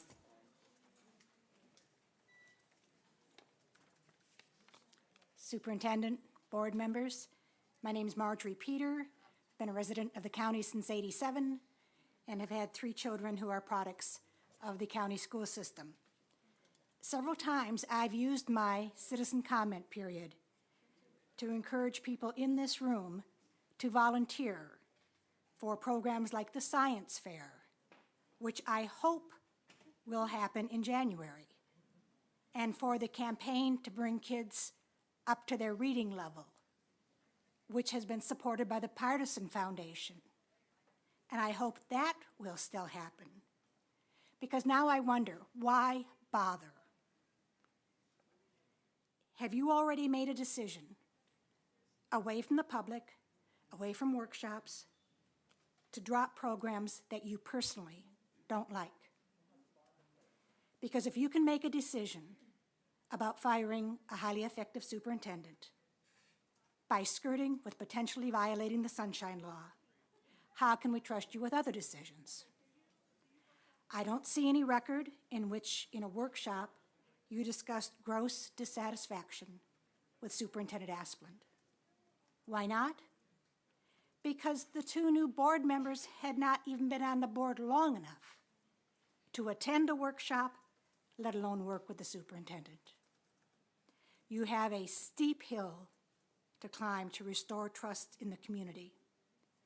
If you choose not to pull back on your hasty decision, you will need a massive citizen-led committee to, number 1, approve any appointment of an interim director, the superintendent, and 2, to search for a replacement superintendent willing to work with a board that potentially violates Sunshine Law. You've lost our trust on many levels. Good luck. Thank you very much. Marjorie Peter, Sandy Armstrong, Chloe Boggs. That's what I thought. Sandy Armstrong, Chloe Boggs. I'm Kathy Sandy Antunes. Armstrong. People have already said pretty much what I was going to say today, but I want to say, number 1, I still appreciate you, Dr. Asplin, so much, and so many people in this community do. I'm very, very concerned about the level of transparency that happened among y'all to immediately, barely when part of you were sworn in, to suggest that Dr. Asplin be let go. That it doesn't, nothing feels like sunshine in that. It feels like a really dark cloud. And I'm again concerned that we're wasting $175,000 plus whatever else it's going to cost to get somebody else in here. And all that money could be going to our great teachers and our schools and our children. And I just feel like you're wasting our money, our taxpayer money, and you're not being transparent. When 90% of parents and teachers support keeping this guy, I think you at least owe him the honor of being in his job while you're new on the school board to see if you can work it out. Tom Edwards suggested having a mediator. Many places who are having trouble sorting things out or figuring it out together have mediators. It's a great idea. And we could get on with having school board meetings that have to do with the quality of education instead of this political non-transparency. Thank you. Thank you. Chloe Boggs, Kathy Antunes, Jeffrey Scott.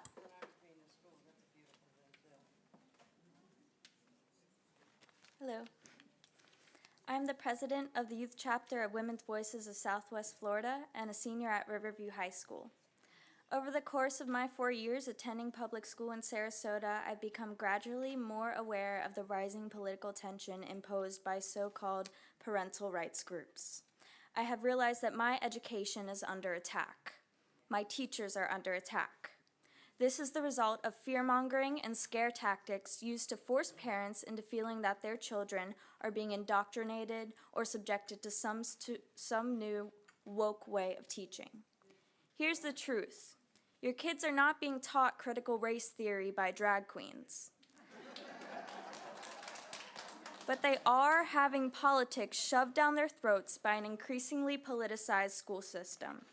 I can confidently say that we students want to receive a safe and enjoyable education, which is being made impossible.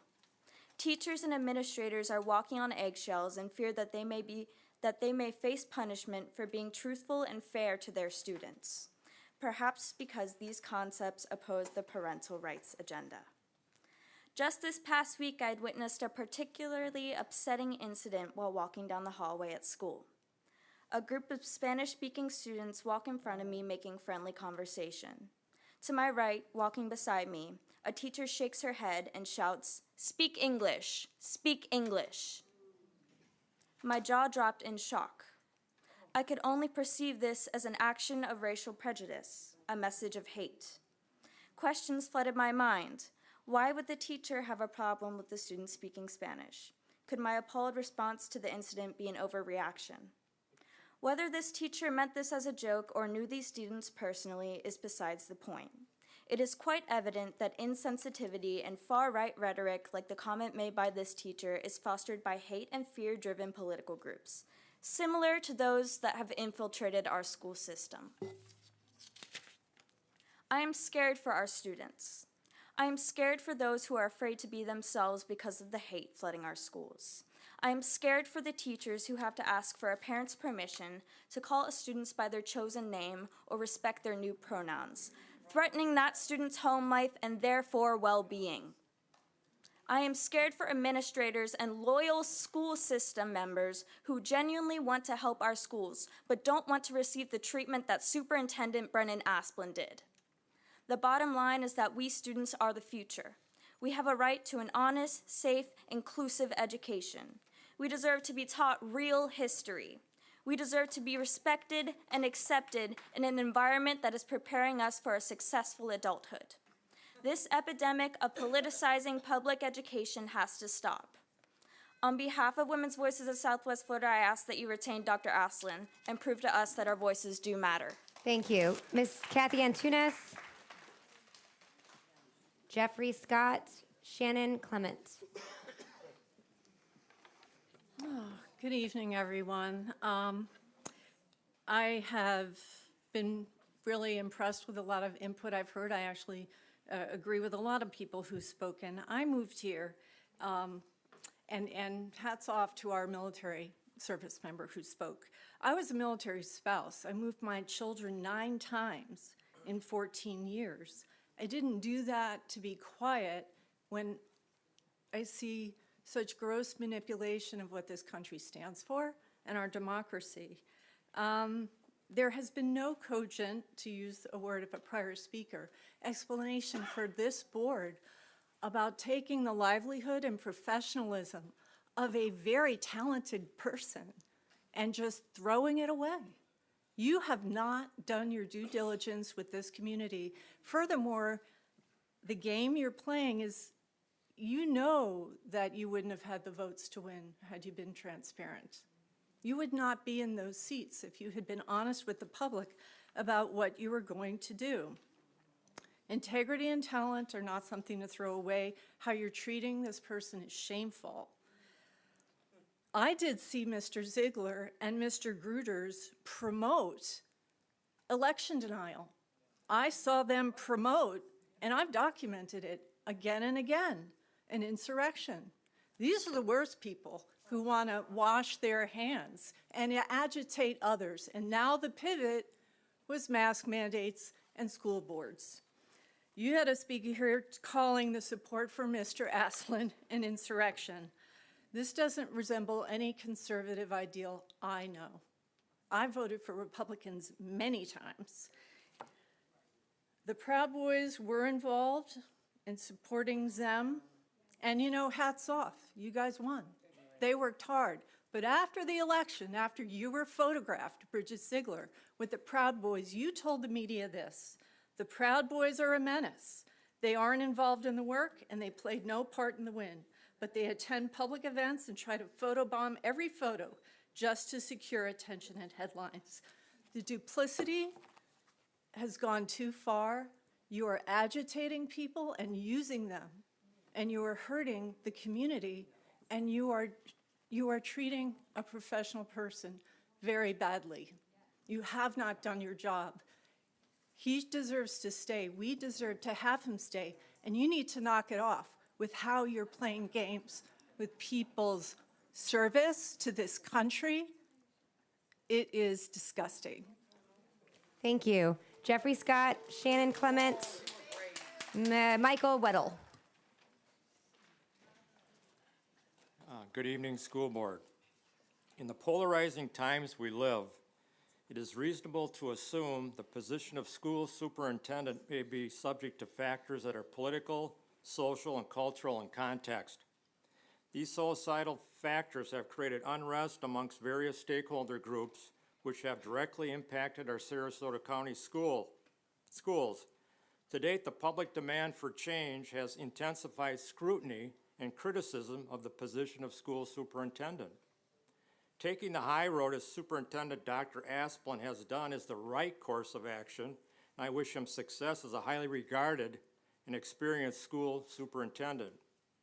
In the interim, it's imperative the Sarasota County School Board have an unwavering commitment to shape the school board superintendent relationship as one that is built on trust, mutual respect, and a much deeper commitment to the district's strategic plan and overall student achievement goals. Thank you. Thank you. Shannon Clement, Michael Weddle, Liz Barker. I'm Shannon Clement. I'm the parent of a child who's currently enrolled in our Sarasota County Public Schools, and I can assure you all I brought myself here. I wasn't bussed in, and I haven't been paid for my comments this evening. That being said, I believe that there needs to be advocacy for all of our children and against those that wish to impose a singular worldview, and it's to that end I feel that the ousting of Superintendent Asplin will be an exceptionally detrimental for the end users of this board is supposed to represent. Our teachers, and above all our children, who are still recovering from the disruption of COVID. It was repeatedly pointed out by representatives of a certain group in the last public comments and on social media that there were a rather large number of new faces with speculation on the reason for such a significant turnout. A turnout whose opinions 4 of you blatantly ignored and by all appearances will continue to do so, though I hope that won't be the case this evening.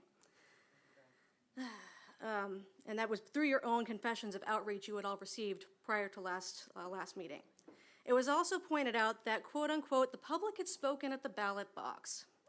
The reality, however, is of the approximately 349,000 registered voters at the time of the August elections that determined your seats, a little under 37% voted. I wouldn't say that was most of the community or even most of the registered voters in this county. But, you know, I'm not good with math, so you figure that out. But then again, history has shown us anything. It's that those with extreme views rely and hope for that the majority simply won't participate. I did participate, by the way. In addition to that, I've counted this evening, and up until my speaking at this podium, of all of the people that have come before me, only 11 have been in support of Dr. Asplin leaving. Everybody else has been in favor of keeping him and have tried to appeal to your consciousness to keep him on, and hopefully, Dr. Asplin, if that option is available, you'll continue to do so, because I thank you for your service. Unfortunately for that extremely forceful minority, the immediate repercussions hit a lot of the community hard, and I like to use Newton's first law of motion to illustrate my point. A body at rest will remain at rest, while a body in motion will remain in motion until acted upon by an external force. Certain entities have remained in motion for a while now, relatively unopposed. Most regrettably, have remained at rest. Their reasons for not being more involved previously are now irrelevant. The body at rest has reached their limit and has woken up, pun intended. I say this to the board and to the minority that has placed you there. I suspect you'll be seeing a lot more parents like me, and we will not allow you to impose your misplaced beliefs on all of our children. You are not the majority, and you do not speak for all of us. I leave you all with this. What are your solutions to ensuring all voices and needs are represented moving forward, and not just those of your benefactors? Thank you.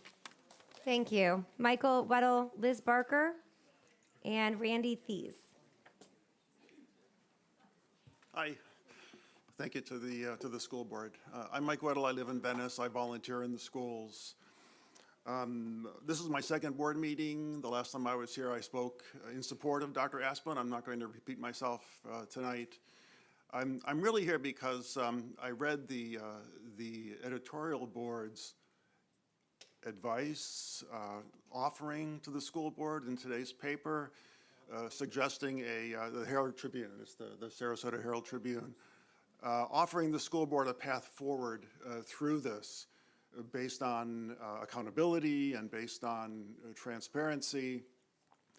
One of my many roles in my career was quality chairman for a hospital system with 2,500 employees. And the advice offered by the editorial board really was very, very familiar to me, based on accountability and based on transparency. In the hospital business, there's a very low tolerance for failure.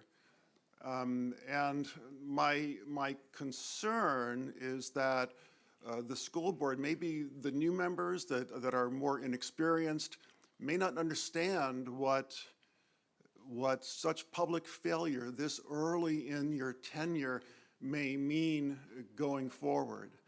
Just the fact that there are so many different opinions on both sides here of why this is happening and why this might be happening, is itself a failure of leadership, because no one really understands what is at the core of this. Someone mentioned root cause. In the hospital, when there's a significant incident, we do what's called a root cause analysis. We put all the data on the table from the very beginning. Everyone involved comes into the room, and no one leaves until you can make the connections between the data and the outcome.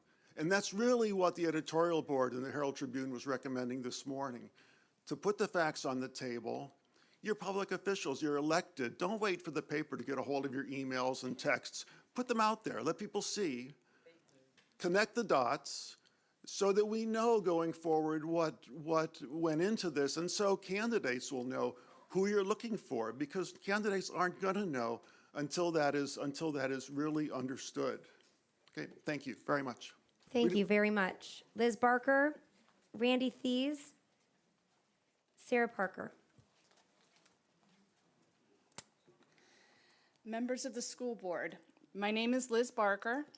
I am a mother of 4, so I'm really just here to avoid bedtime. No, actually, I have three of my children are school-aged and are in Sarasota County Public Schools, and we love our schools dearly. I'm also a former school psychologist, so I come at this from an educator and as a mother. I'm really here to voice my support for Dr. Asplin and to ask you humbly to consider retaining him. The strategic plan that Dr. Asplin recently developed and implemented is evidence-based, it's appropriate, and it was well received by the community. As you know, Dr. Asplin is supported by the vast majority of educators and parents. He received an evaluation of highly effective or effective by 4 of the 5 school board members. Your outrageous motion to terminate Dr. Asplin's contract without cause is in no way representative of the wishes of this community. We do not want to undergo another expensive and tumultuous search for superintendent. As our representatives, we expect you to put aside your politics, analyze the information critically, and make informed decisions based on what is best for our children. Offering the superintendent a severance package does not assuage your responsibility for this inexcusable action. Please stand by your campaign promises of transparency and respect for parent input. The movement to unseat the superintendent was in no way transparent, and it does not respect our input. We are begging you not to waste our taxpayers' dollars and to listen to us. Mr. Enos, Ms. Marinelli, do what is right, not what is easy. Thank you. Thank you very much. Randy Thies, Sarah Parker. And Katie Randy Danette Thies. Samsitz. I'm so sorry. All right, Go ahead.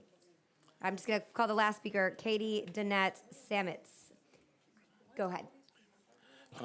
My name is Randy Thies. I have 38 years teaching, 24 in Sarasota County.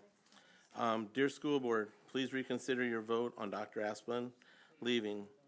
And Dr. Asplin, even if you have offers from other schools, which I'm guessing you may have, please, a lot of people here love you. The governor, who I have supported, led a rally for current school board members in August. Current school board members went on Fox TV when they won and stressed they were conservatives. The governor then went on TV and said the conservatives won, even though $1 million was spent to keep conservatives out. The school union said they spent $2,000, so I'm not sure where that $1 million came from. We spent more than that on a current school board member, the union did, 2 years ago. But in 1998, a state ballot was voted on and won. It said school board races should be nonpartisan. Can any of you sit up there and put your hand on a Bible and say, this is a nonpartisan? The teachers and students, we don't have a chance when it comes to testing this year. If the scores are up, it will be said it was because Dr. Asplin was let go. If the scores are down, it will be said it was because of Dr. Asplin. That's why we got rid of him. No mention will be found any place about all the work that has gone into preparing for these tests by Dr. Asplin and teachers and staff. It has been said as that we're a woke school. And I've taught here 24 years. I had to look up what woke was. Forgive me, I didn't know what it was. And the best I can tell, it's, that we should be aware of racism and sexism and be aware of things that are going on around us. But I've never been told that we're a woke school until this year. Then there was some concern about critical race theory. And there was a study, the best I can tell, it was done, 2,700 teachers. One person had signed something related to that, and that was being looked into. So there may be something we're talking about. And then masks, which seems to be a big concern. The governor, he decided to close schools down. 5 months later, he changed his mind. We were asked to do that faster, and we took 3 or 4 weeks to get that taken care of. But we never broke a law because there was no law in effect when we said we want to just stay here. It was a thing the governor said he wanted. A court disagreed with him. Another court overrode that and just set it on the table. Thank you very much. Sarah Parker and Katie Danette Samitz.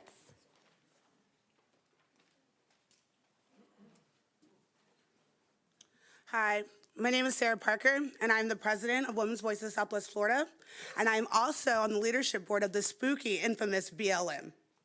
I'm gonna go ahead and start off with, I am now a mother of a Sarasota County student, so you'll be seeing me more often. I think I talked to you guys, at least Bridget, I talked to you guys before last time.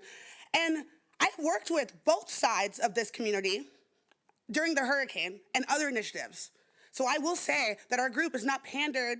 We do not pander to any organization nor any party. We do what we want. I do what I want because I'm a grown individual. And I'm also an American. I am a proud African American, even when you try to erase my history. See, because you can be left-leaning and you can be pro-America.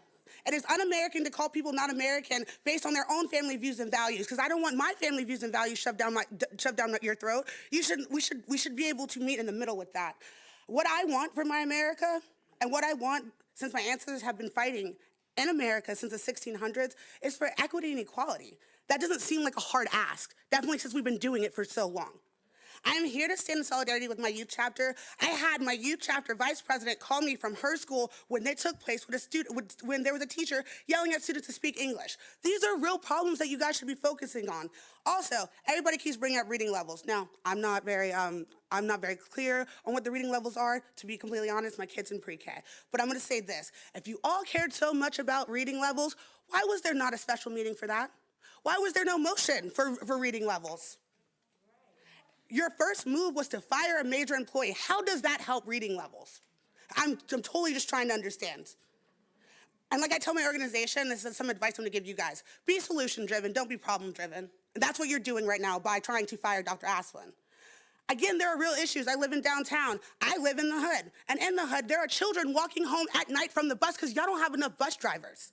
There are not enough aides. I get an email all the time for aides and volunteers. Not enough aides, not enough teachers, not enough bus drivers. Well, y'all are about to go fire one employee. And then if you listen to half of them, go investigate other employees and start knocking them off. Where are you gonna find the teachers, the bus drivers, and the employees to run the county? I just have to say, I don't know, this is happening around the country. We're seeing this. And I don't know if one of you guys got a special viewing of De Sanctimonious New Age Mein Kampf and you're taking a page out of it, but we have to stop playing politics right now. I think everyone in this room, everyone needs to stop playing politics right now. And I also have come to believe that all of your feet are in each other's mouths right now. Y'all don't know what to do. And just like the Brevard County just now, if you look at the news, they are now retaining their superintendent because they realized they messed up. Y'all are wasting time and y'all are wasting money and going to being fiscally conservative. $400,000? Can we give some bus drivers a bonus so there's black children not walking at night? Because we barely got lights on the streets. Thank you very much. Katie Danette Sametz is our final speaker. That's Katie Danahy Sametz, but I applaud that. Apologies, Yeah, I'm so sorry. No, I applaud that. That was great. So my name is Katie Danahy Sametz. I am here in my official capacity as a vice president and founder of Women's Voices of Southwest Florida. For those that don't know, Women's Voices of Southwest Florida is a nonpartisan grassroots organization and nonprofit that is dedicated to defending reproductive freedom, human rights, civil liberties, and investing back into our communities. So here today, obviously, in support of our youth chapter, in support of the majority of people here, and to echo their support, echo their concerns. Across the state of Florida, we're seeing an injection of politics into what should fundamentally be the most nonpartisan platform in existence, public school, public education, and the school board. And we know that Moms for Liberty has taken over. I'm here to remind you that the entire nation is actually watching what's going on right now because Ms. Moms for Liberty and her Proud Boys have put Sarasota in the national spotlight.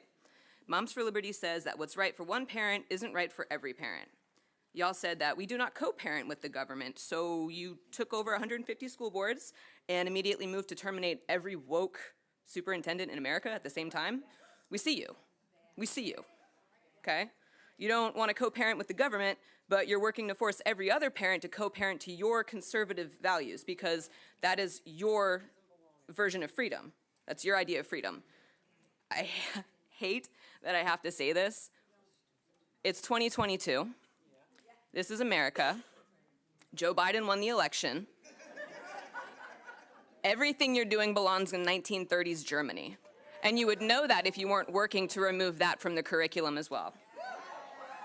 So as I look around this room and I hear the majority of the community that's come together from either corners of the aisle to support Dr. Asplin, and it really only solidifies the point that this is a nonpartisan issue.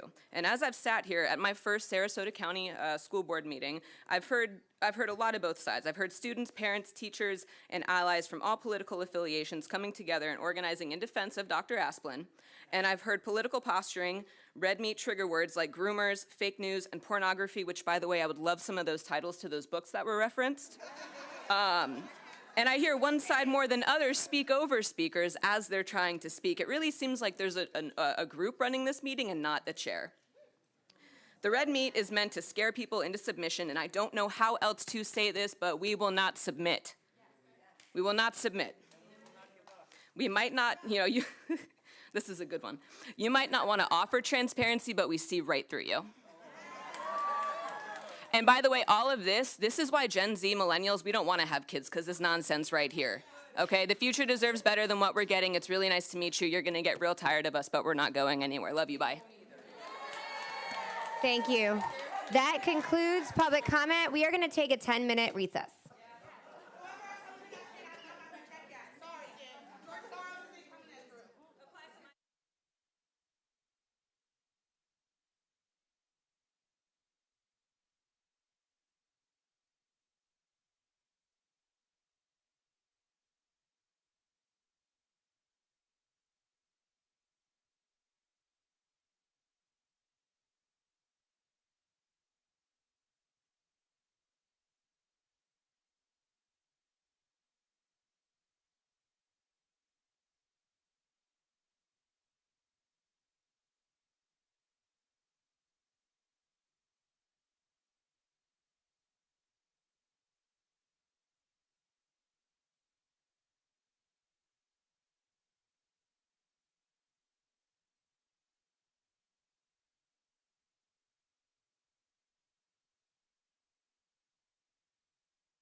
We'll get started in 1 minute.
If everyone could please take your seats, we're going to get started.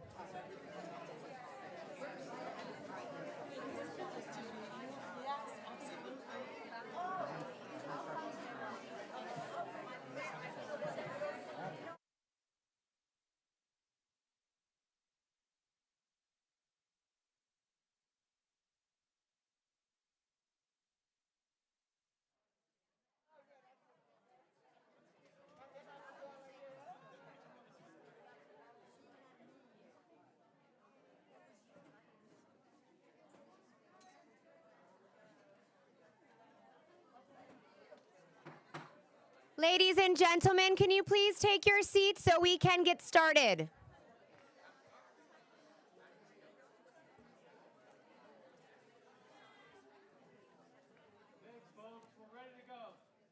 Thank you. Thank you, Mr. Edwards. We are reconvening. It is 8:19, and we have concluded the public comment, and we are now moving on to the additions and corrections to the consent agenda. Dr. Asplin, are there any revisions? Yes, an addendum was added to item number 7, the instructional classified personnel report. And item number 8, approval to advise and propose student calendars. That has been moved to new business. Item number 34, the revised calendars have been added. Thank you very much. Is there a motion for approval of the consent agenda as amended? Yes, I move to approve the consent agenda as amended. Is there a second?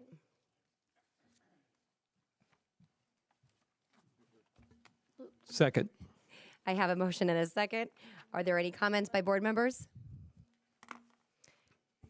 Thank you. I do want to say really quickly, I know that there were some comments on agenda item number 25. I did not pull it.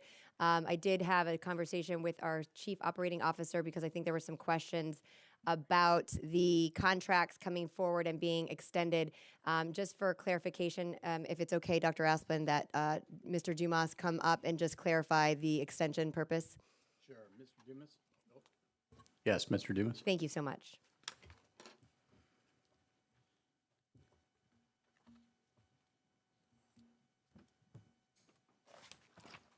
Good evening. The items before you are to extend the 2 roofing contracts for professional services, which are roofing consultants, and that is being asked to help us repair hurricane damage on several roofs from Hurricane Ian that was not anticipated, certainly, at the time the selection committee convened and put these contracts in place. So it is absolutely as a result of that. We have repairs, extensive repairs at Heron Creek and Lamarck, as well as several other buildings. And we'll be utilizing these consultants on those contracts to make sure we're doing the repairs correctly and to code. Thank you. And just to clarify, usually, I mean, given the circumstances with the hurricane, but usually this would have gone back up for a professional selection service. Is that correct? Yeah, typically professional services contracts come through the selection committee and they're 3-year contracts. They get renewed every 3 years, depending on if the contractors will hold their pricing for us. So this will go back out certainly at the end of this contract. And again, this is as a result of Hurricane Ian extending to be able to complete those repairs. And is this for all roofing, like all district roofing, or is it narrowly specific on? So these specific repairs will be to the project at Heron Creek, to the project at Lamarck, and so they'll be specifically earmarked to those projects, not district-wide wherever we want. It'll just be to those particular projects. Okay, thank you very much for that clarification. And just board members, maybe for a future workshop, that when we discuss PSSC, which is Professional Service Selection Committee, versus bidding, and just as far as adding on, extending them with and increasing those limits, just whether or not we need to reevaluate from a time standpoint or a percentage based on the bid. This is different, this is consulting, but I just wanted to clarify those questions since they were asked of the public. So thank you, Mr. Dumas. We seeing no other comments, questions? Board members, please vote. Please, if you did not already, refresh your screen. Otherwise, the vote may not come up, but it looks like everyone has it, so.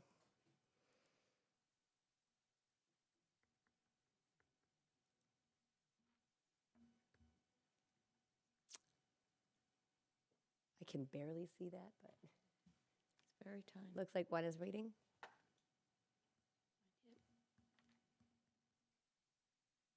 I'm waiting for one. Is it me? I can't read it. Too far. Well, just give me. It's me. Okay. Thank you. Didn't come Does it? And the vote passes unanimously. Moving on to new business. Item 34, is there a motion? I moved for approval to advertise the revised, proposed 2023, 2024, and 2024, 2025 student calendars. Do I have a second? Second. I have a motion and a second on the floor to revise the proposed student calendars for 2023, 2024, and 2024 and 2025. Are there any comments? Mr. Edwards. Thank you. I thought, thank goodness for snow days, Bridget Ziegler. What a great solution, because what we had for the hurricane days this year, neither for me was a good solution, taking away planning time. And so your solution to add extra days was a good one, so I appreciate that. Thank you so much. And just to clarify for the members of the public, we had a wonderful and very productive workshop this morning.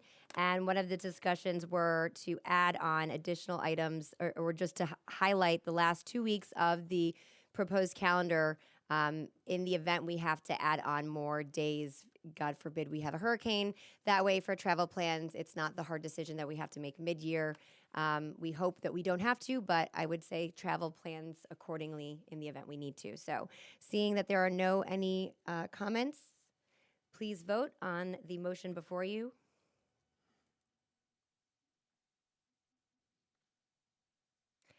And the motion to approve the revised proposed student calendar for 23-24, 24-25 was unanimously approved. Moving on to item 35, is there a motion? I move for approval of the changes to the instructional and classified bargaining unit contracts effective school year 2022, 2023. I have a motion. Is there a second? Second. Thank you. There's a motion and a second to approve the changes in language for both the instructional collective bargaining agreement and the classified collective bargaining agreement with the Sarasota Classified Teachers Association as presented. I understand that our union president is not here, but if our chief operating officer wouldn't mind, Dr. Asplin, if that is acceptable, to speak briefly on the. Yes, Mr. Dumas is prepared to speak to that one and the next one. Thank you very much. Thank you, board members. I did get a call from the union just a little while ago. Typically, a day before this vote and today, the union membership, both instructional and classified, votes on ratification of the proposed contract language changes. And I got a call and they ratified it overwhelmingly at 95, 96, 97%. And so it was an overwhelming ratification of the contract language. I would like to say, we really appreciate the time SCTA has spent with us. We felt it was a very collaborative process, certainly at the board's leadership with your priorities. And our negotiating team spent several months talking about what this package might look like. I'm very proud to be part of the negotiating team that was able to bring this to you. I think it does a couple things. One, the board has spoken a lot about bringing the top quality individuals to this district, whether you're instructional or classified. We know that no matter what goes into a classroom, the most important factor is bringing the top talent as that teacher in that classroom to move those kids in the right direction. And I think the board really showed its commitment to all employees with this contract to make sure we are rewarding employees for doing wonderful jobs and attracting top talent to this district, both instructional and through the classified agreement that you have in front of you today. This classified agreement brings our starting salary to teachers to $53,000. And that's for a teacher with a bachelor's coming right out of school. But what it really does is when you dig into this, most teachers are graduating with a master's today. This board gives a $5,000 supplement for a teacher coming out of school with a master's degree, which takes starting salary to $58,000. And then for the very first time, we were able to raise our, excuse me, our reward basically for teachers, our supplement for teachers who at Title I schools, excuse me. And so if you are a teacher coming in this district with a master's degree, you're going to start at $58,000. You go to a Title I school, that's another $3,000 supplement that the board wanted to implement. And then on top of that, if you come in with ESE certification, you have another $1,000 supplement on top of that. So that puts us over all other districts in this area in terms of where we can bring new teachers into this district. It rewards teachers to go to Title I. It rewards teachers who come in with ESE certifications. And I think it really speaks to the way this board feels about its employees and the way it wants to move in the future. So proud to bring this to you. I think it was a very collaborative effort, and we appreciate the board's leadership in terms of getting this thing done. Thank you very much. Members, are there any comments? Mrs. Rose? I just wanted to speak to your leadership, Mr. Dumas, and your bargaining team and the patience and the collaboration with the bargaining unit. Thank you very much. Very pleased with the results. Thank you. Mr. Enos? Yes, when we met on this, one of the things I'm definitely understanding is regarding to, we have the best teachers here in Sarasota. We should always lead and not follow. And I know that with the direction that the things are going, I'm looking forward and starting this process earlier next year and looking at the budgeting. I think that one of the things that we have to address, and it's going to take a little bit more economic, it's going to cost the money in order to do it, is I think that when we start looking at compression, what it costs to live in Sarasota County, what it costs for all these different things, that I think that, one of the things that I would look at is even for a bachelor's to move it to the 58, which one of the proposals that I made, unfortunately, coming in too late, that the budget had already been set. As well as I know that there's other communities, and it happens in the law enforcement arena, where they have a commitment to their teachers in reference to that they will do a 5% over the top of the next most competitive salary, so that if you pick your area, and then if that area that you have, they are at X amount, then we would always be 5% above to make sure that we have that impact. I'm looking forward to doing that, and I believe that the teachers here and the performance and what they do, and the administrators and all the staff, I think, is exceptional. And I know we have to look at the compression because it's from the top to the bottom. It's just not necessarily, we just have to look at something, and I'm looking forward to working with the union and to make sure that, my goal is that our teachers will be the highest compensated in the state of Florida. Thank you very much. I too want to add that this is another record salary increase that on this board that I feel like each year we're happy to do so. That could not be done without the generosity of this community who has approved the referendum over and over again. And I believe, as we stated, we want to attract and retain the highest quality educators because they are the difference maker, because they are in the classroom. The one part that I am exceptionally excited to see move forward and look forward to enhancing at years in the future and it took a lot of work, but I want to thank the bargaining team, and I want to thank the union leadership for agreeing to doing this, because to me this is one of the bigger aspects that you don't actually see so much across the state, and it's the differential to improve and encourage people to work at our Title I schools as well as our ESE certifications, because that is an area we are struggling to get teachers into. I still think we need to continue to hear from them and understand what it is that they need in order to be in those positions, because those students need us and in those schools, and our students and families need us direly. So that is the one part that gives me the most excitement. So I will also be approving this. And Mr. Edwards, sorry. Thank you. What I think is important for the community to know, at least from my perspective, is the bargaining conversations take place in executive session. And what I will share from that point of view is that I know that Ms. Marinelli and Mr. Enos came in on the tail end, but the three of us, I thought, did incredible work together. There was absolutely no dissension.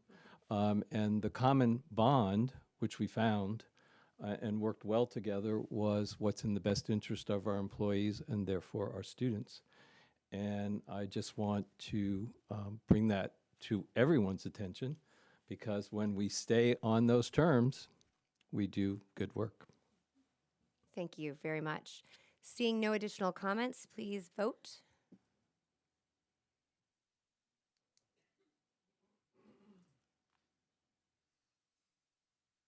And the motion to approve the changes in language for both the instructional collective bargaining agreement and the classified collective bargaining agreement with the Sarasota Classified Teachers Association is approved unanimously.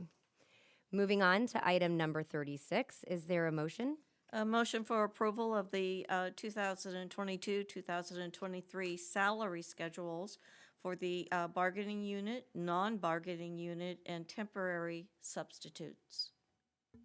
I have a motion, and is there a second? Second. I have a motion and a second. Are there any comments? Seeing none. Yep. Oh, pardon me. Sorry. Go ahead. I'd also, as I said, I'd also be remiss. I know that from working in the district for almost 22 years in different capacities, I could tell you that the administrators do exceptional work every single day. And I just wanted to make sure that they're recognized for captaining the ships that they're in charge of, and all those kids. And you know, I think that again, it's something that they need to be recognized for, because I think that it's an unbelievable job that they do. Thank you very much. Seeing no additional comments, members, please vote on item number 36. Oop. Might need to reset that. Yeah. It's come up. It came up. Oh, okay. So go ahead and vote. Are we? Yeah, we got it.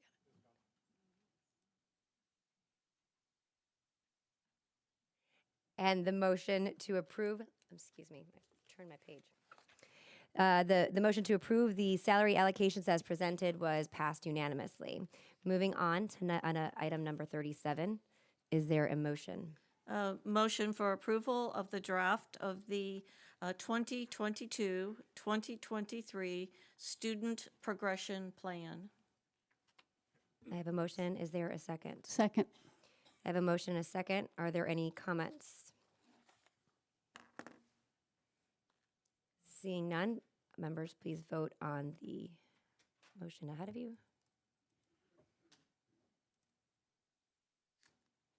And the motion that the draft of the 2022-2023 student progression plan be approved for public review and comment has been approved unanimously. Moving on to item number 38. Do I have a motion? Madam Chair, I'd like to make a motion. Mr. Edwards. I move that we retain Dr. Asplin under his current employment contract and hire a mediator to assist us in developing joint goals and timelines for him and the board. I have a motion on the floor. Is there a second?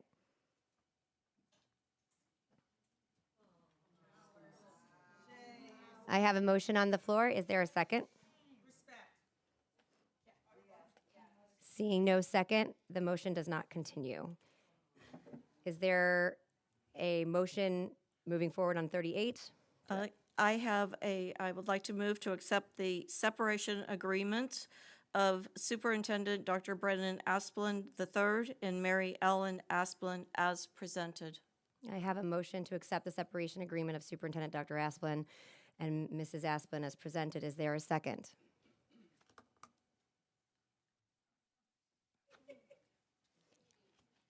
I will ask again, is there a second? Second. I have a motion and a second to accept the separation agreement of the Superintendent, Dr. Asplin, and Mary Ellen Asplin as presented. Are there any comments? Mr. Edwards. Well, We tried. We took it right to the last possible second. And so let me start by saying that this is not in the best interest of the students.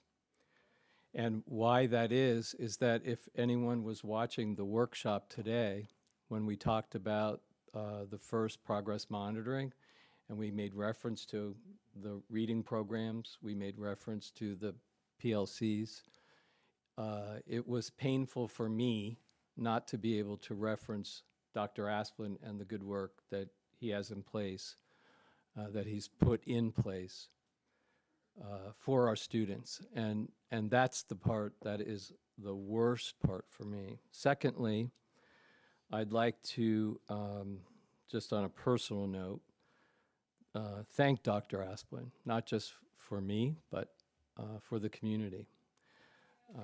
When I think, Dr. Asplin challenged me to be the best board member that I could be, and continues to do that in so many ways. And when I say on behalf of the community, I think it's important to mention, I have a letter here that came from COBA. COBA is the Coalition of Business Associations here in Sarasota, and quote, collectively, we represent over 5,000 businesses and 50,000 employees. I'm assuming that in those 50,000 are teachers, parents, you name it. So I start there. This past last week, I had the opportunity of attending the Gulf Coast Builders Exchange. I can't even, their Christmas party, I can't even begin to tell you how many people came over to me with support. The emails that you saw up on my Facebook page, the public comments in the last meeting and tonight, and finally, an unprecedented 97% of the teachers. So when you add all that together, I feel it's my duty to thank Dr. Asplin on behalf of the community.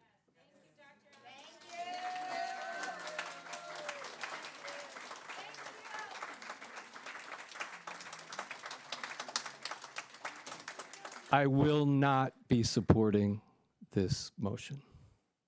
Thank you very much. Are there any additional comments?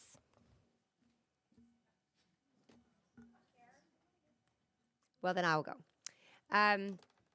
I will tell you the last couple of weeks, I've had a lot of hard meetings or weeks as a board member for a variety of reasons, and this is no exception. And I think I'm oftentimes very, and I do pride myself on being transparent and communicating, and this.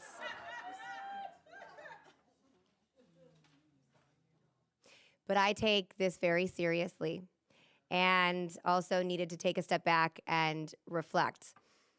If there was one thing that I could change, I do agree that at the reorganizational meeting, being able to provide more discussion. But I want to shine a light onto what led up to that. And I'm only one board member, but a lot of these conversations with Dr. Asplin did certainly happen beforehand. But that is not what I necessarily at all expected at that meeting. I think it's really important to understand at the very beginning that the structure is, whether we like it or not, it doesn't matter who sits in any of these seats. The board works for the people. They're voted in by the people. That is how it works. And the superintendent then works for the board, and then it goes down from there. In order for it to work and that governance structure, there has to be equal communication at the same time, and there has to be honesty. It doesn't mean you have to be anyone's lapdog. It means you have to be honest, transparent, and stand up for what you believe in. And I would support a superintendent, even if it's not something I personally support. I think it's very important for anyone in that leadership position to stand up for what they believe in, but not to say things that what someone else wants to necessarily hear. I think that it's been a challenge because, as I've said before, and there's no secret behind this, I the previous board and I, the majority, did not agree on a number of things. I still treated them respectfully at the board meetings. It's my expectation that everyone at this dais would do the same, as well as who sits in the superintendent's chair. Disagreements are okay. Doing it civilly is the expectation, especially in a leadership position. When we moved forward with the election, as I said, yeah, and I know there's many people in this audience here and in the community that either voted for someone that was elected and or did not. But I know I personally take the oath to ensure that my decisions are going to benefit everyone, even if you disagree with me. I've always done that, and it does not necessarily mean that the decisions in front of me are easy. I don't take the easy way, I take the right way, and I use it with facts. I was disappointed when I look at what had transpired since August 24th to November 22nd, I suppose. You know, and I said in the campaign trail, no, it was not. It was not an issue or focus for me about getting rid of the superintendent. Because as I said in private conversations with him on a regular basis, as I said in any kind of forum that was public, that when I was asked about the superintendent, I said that I believed he had a tough board to deal with. I believed and truly, there's been I've been disappointed recently, but prior to that, I believed he had the best intentions, but had a challenging situation, and so I was on the fence, but I was optimistic to see what he could do with the new board. However, the part that's so disheartening is that when that changed, it was literally after the board was elected, it seemed the relationship with the superintendent, for me, I cannot speak with my as far as what my other colleagues dealt with or not, that I was challenged where it felt like there was a disconnect in our communication. For the record, as when I reflect on some of the comments the superintendent made at the last meeting, since he was appointed, I worked in Tampa. Every single one-on-one was done over the phone and was well within those hours. So outside of our evaluation meetings, that was nothing new. I didn't change anything aspect of that. And there was one one-on-one that was 30 minutes, and that was it. Every other one ran right up into his cabinet meetings and we would have to cut off because we were going through so many things. So I do reject the notion that I was cutting him off or anything like that. And that's frustrating because as I reflect and think through the conversations that I had with the superintendent, what transpired after the election, and it made me concerned because it seemed like it turned the opposite way that I thought it would be. Again, he should be championing, and any superintendent should champion what they believe is the best interest for our students in our district to move forward and to be honest and work through those problems. But when communication starts to break down, or when things that are very serious are brought forward, and there's an element that it's almost as if it's agreed upon with what we are talking about, and then, like I said, going to a board meeting where it's almost a completely different thing. I'm okay with a change of heart, but it's my commitment to any superintendent, and always been, as I do not want to blindside them as we work forward to have conversations. It doesn't mean we always have to agree, but it always allows us to be prepared. The superintendent, no matter who the superintendent is, to provide accurate information to all of the board members so that we individually can do our job to represent and make the best decisions that will move us forward, is what makes up a good board. It's not about whether you like someone up here or not, because I believe what we can do in this district, and I see it every single day, that there is great stuff here. But when this is fractured, it makes it impossible to move forward. So moving into the 29th meeting, I had all the hope that we could potentially move forward. I was disappointed after the 22nd that I wasn't able to get in touch with him. And yes, I understand it shocked me. I understand it shocked him. But for the hundreds of emails that I got from constituents that begged for us to work this out, that was not afforded to this board member. Period. So in order to move forward, if no one is going to be able to have a conversation, that makes it very difficult. Finally, when you look at what transpired on the 29th and the comments that were done, to me, all of these things collected, I wonder if the superintendent ever had any willingness to work with this board. And for those reasons, I remain committed to this district. I remain committed to our mission. I don't I don't cave to pressure campaigns.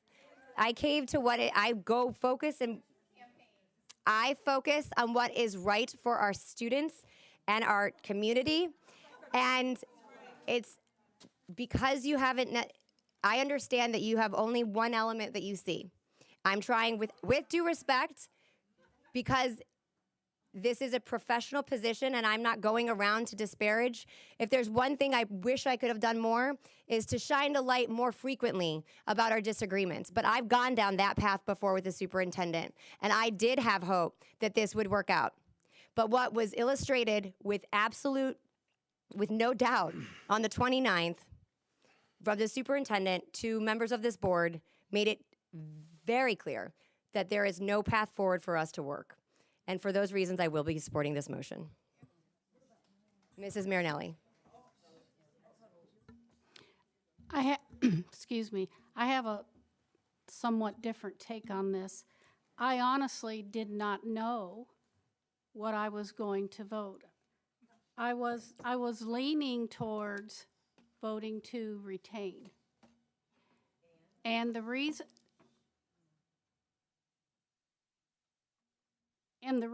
that I seconded that was because I listened to the comments in this room, the positives and the negatives, and I leaned over and I apologized to Dr. Asplin.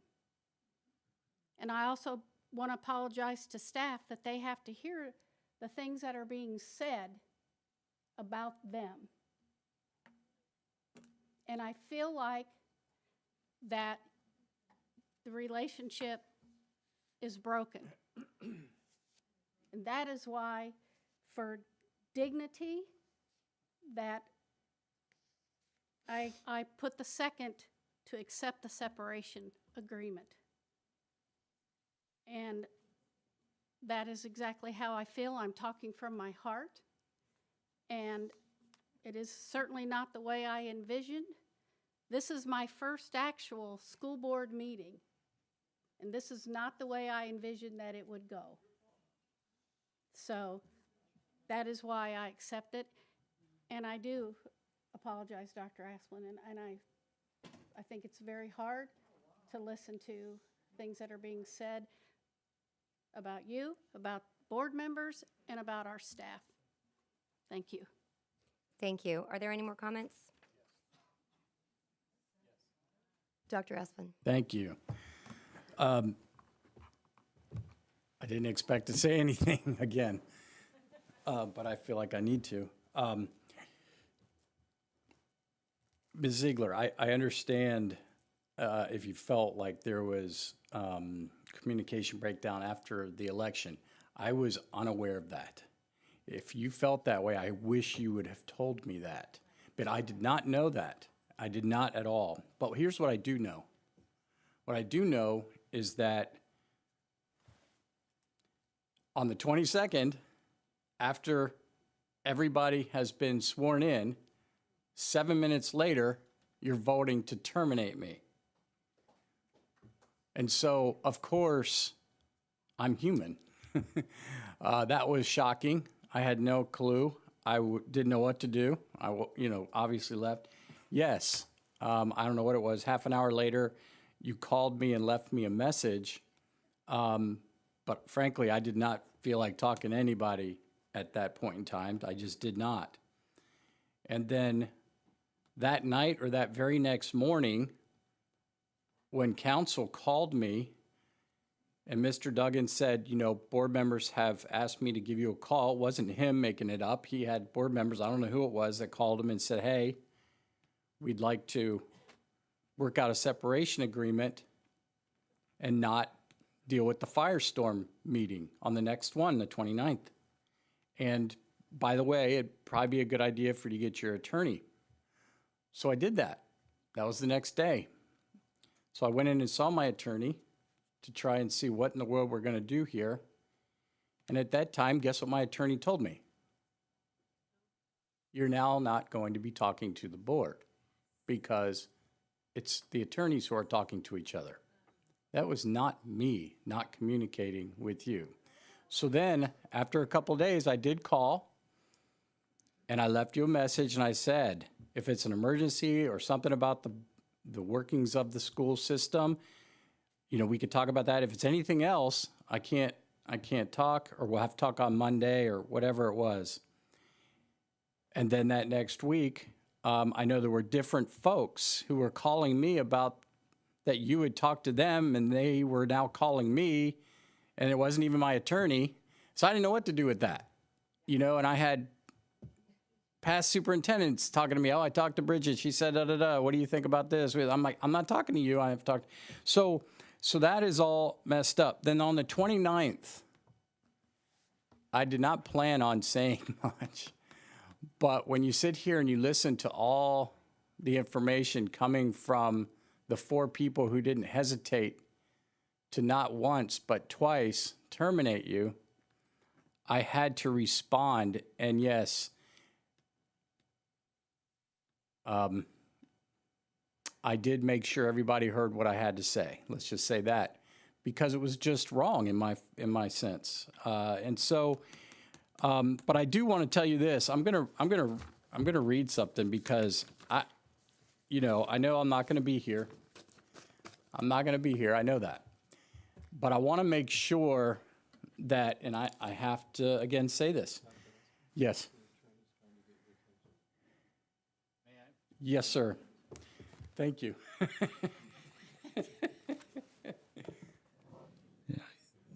Yeah, good evening, Madam Chair and esteemed board members. I just want to add some context to what Brennan just mentioned, because I think it's important for everybody who doesn't know what happened after the 22nd to really understand the position in which these 2 esteemed educators and human beings were put in 2 days before Thanksgiving. Okay?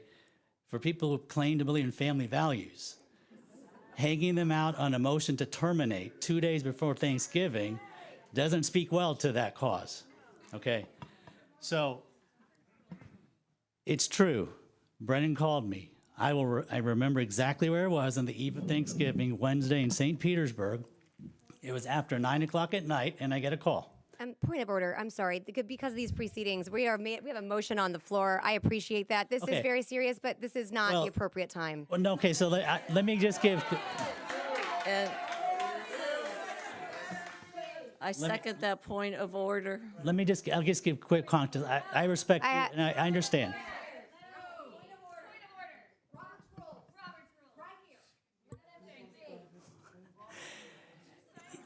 There's a point of order.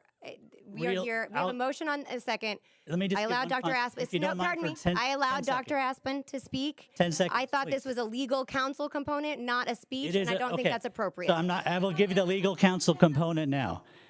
Over the course between the day before Thanksgiving up until the Monday before the 29th, we were told he's not supposed to be here, and we're trying to negotiate a separation.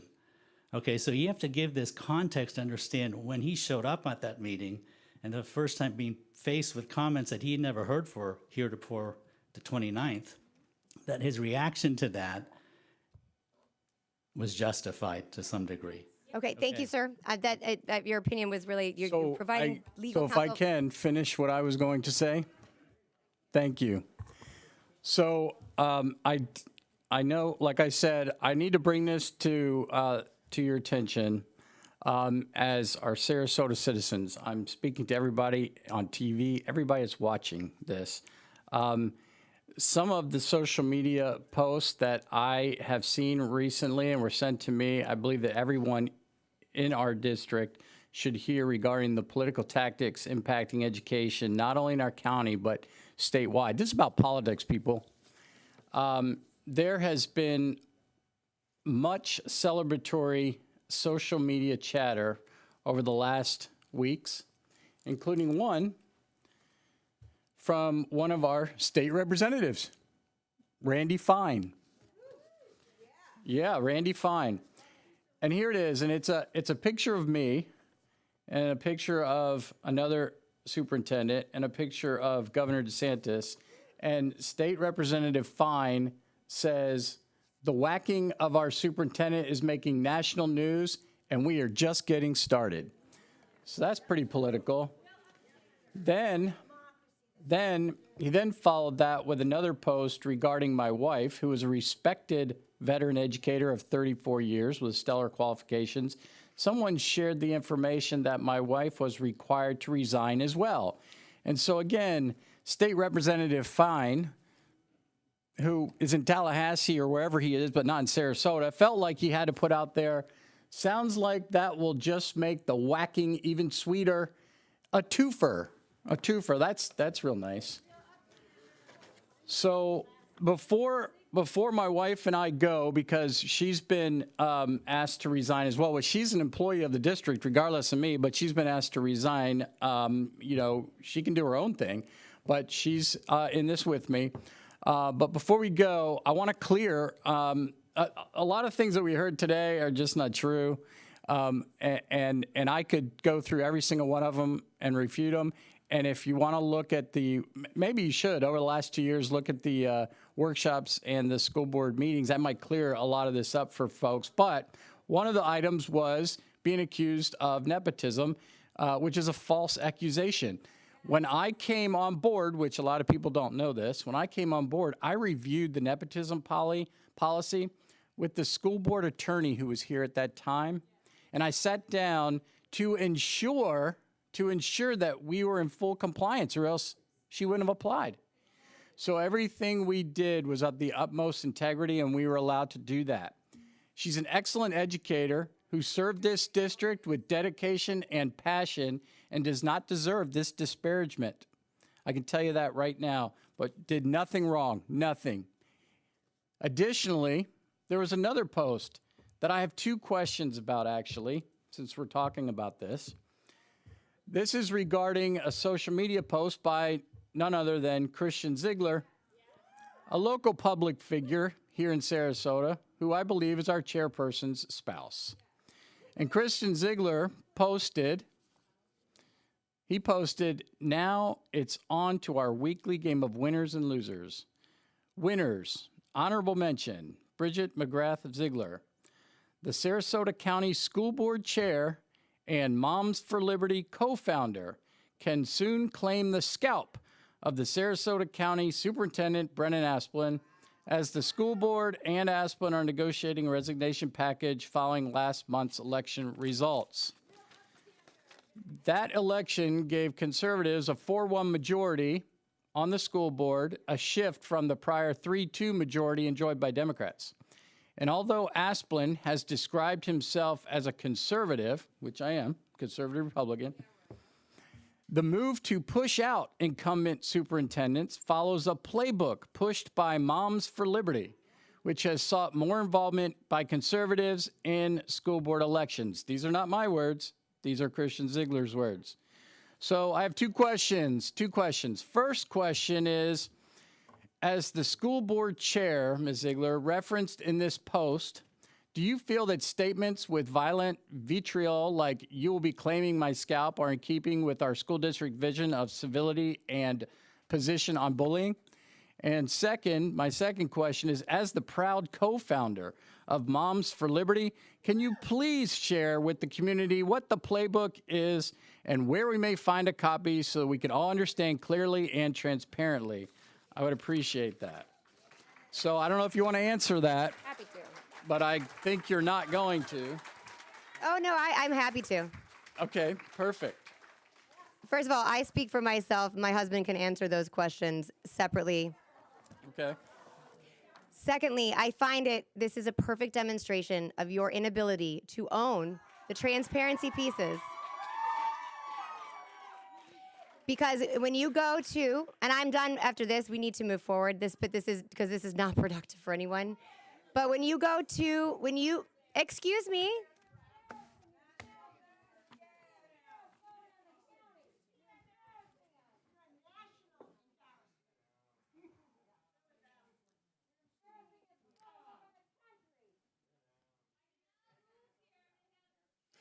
Madam Chair, there's a vote on the table. I'll close my final thoughts as I believe that there have been now multitude of scenarios when the superintendent has been brought forward with opportunities to improve, when I brought forward areas of concern. And I think that time and time again, there's always a deflection of somewhere else, whether it was that he was a new person here or that it is someone else's fault.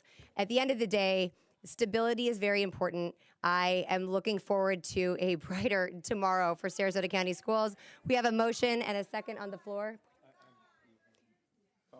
I have Mr. Edwards.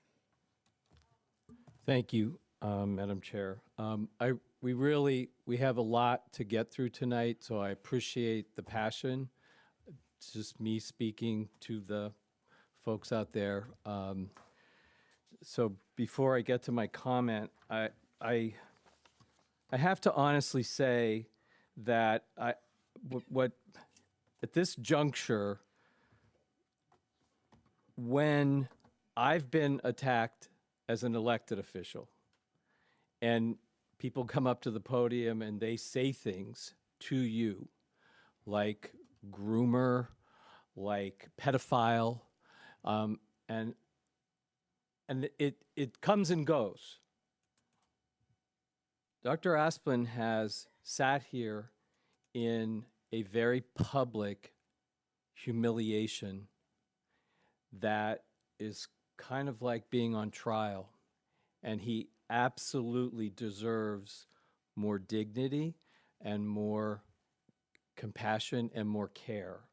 You can still decide to terminate him, but when people use that he's not demonstrating good leadership, I can look this way and I can look this way, and we could all say that. And it's not fair that when you're the brunt of humiliating, ugly comments and expect him to maintain composure. Meeting from the 22nd to the 29th to now. And it's not fair that your expectation of leadership, it's human. It happens. I'm in that situation, and I haven't had to, and I've endured a lot, but not what this gentleman has. So I need to say that. The second thing is, what I think is important in communication of what happened here, because there are 5 of us, and we probably have 5 different perceptions of what happened from the 22nd to tonight.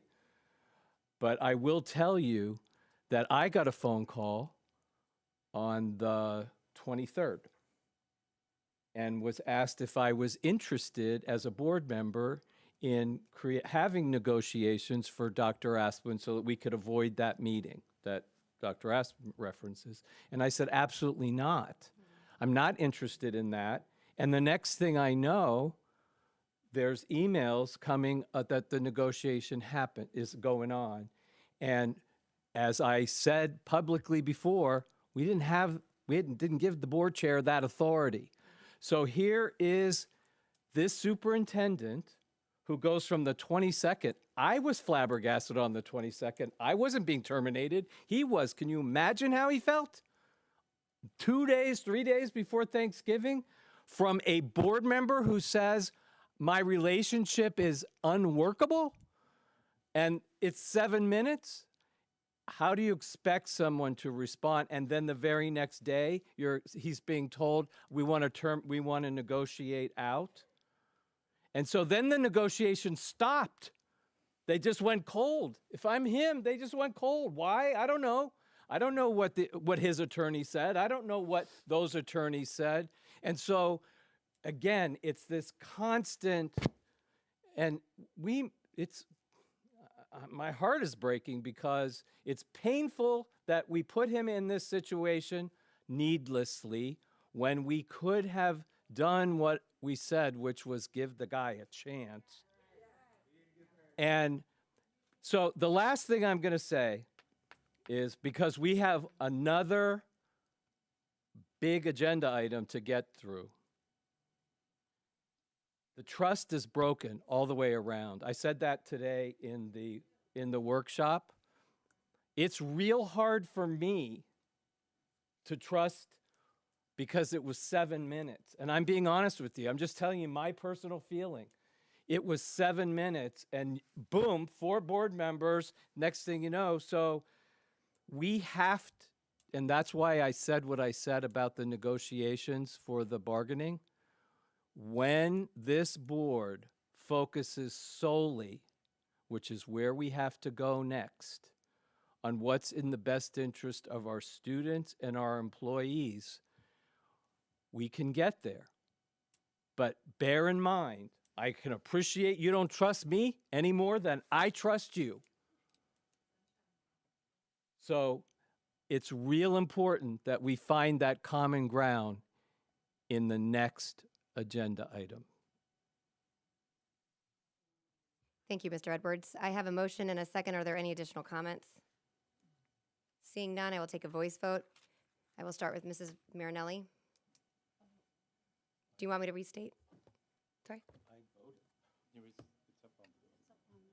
Oh. Never mind.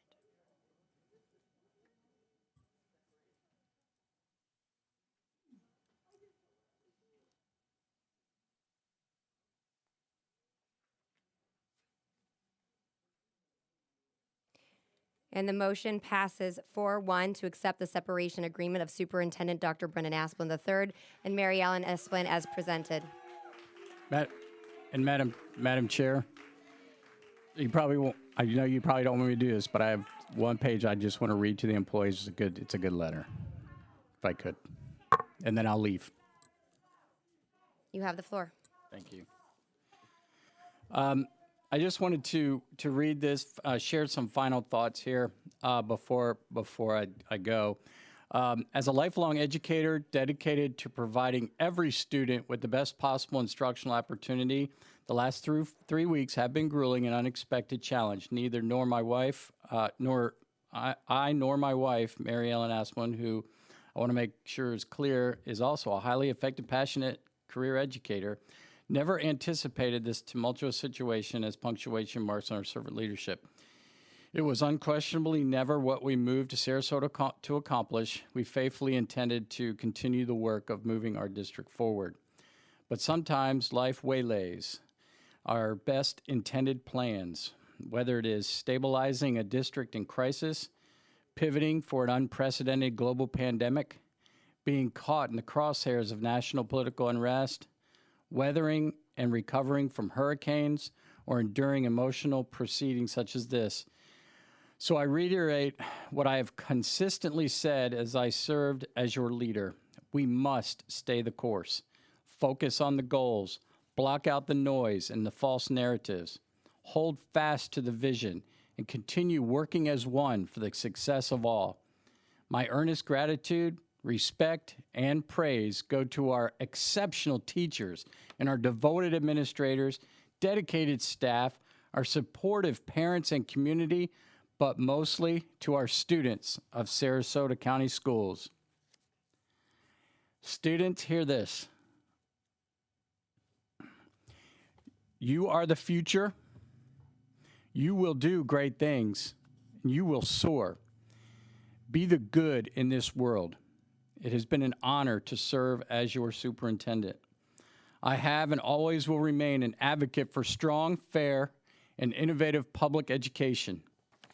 Nothing that has transpired here will change who I am and what my core beliefs are. I still strive to be a voice of reason who will champion for every student, every teacher, and every administrator to be a beacon for excellence, standing up for what is right, even when that is incredibly daunting. Though I will no longer sit in this chair or be on the move in your classrooms, you may trust that I will continue to support your mission towards building a stronger public education system that serves all students. And to that point, I leave you with a favorite Greek proverb. A society grows when old men plant trees in whose shade they shall never sit. Thank you, good night, and Godspeed, everybody.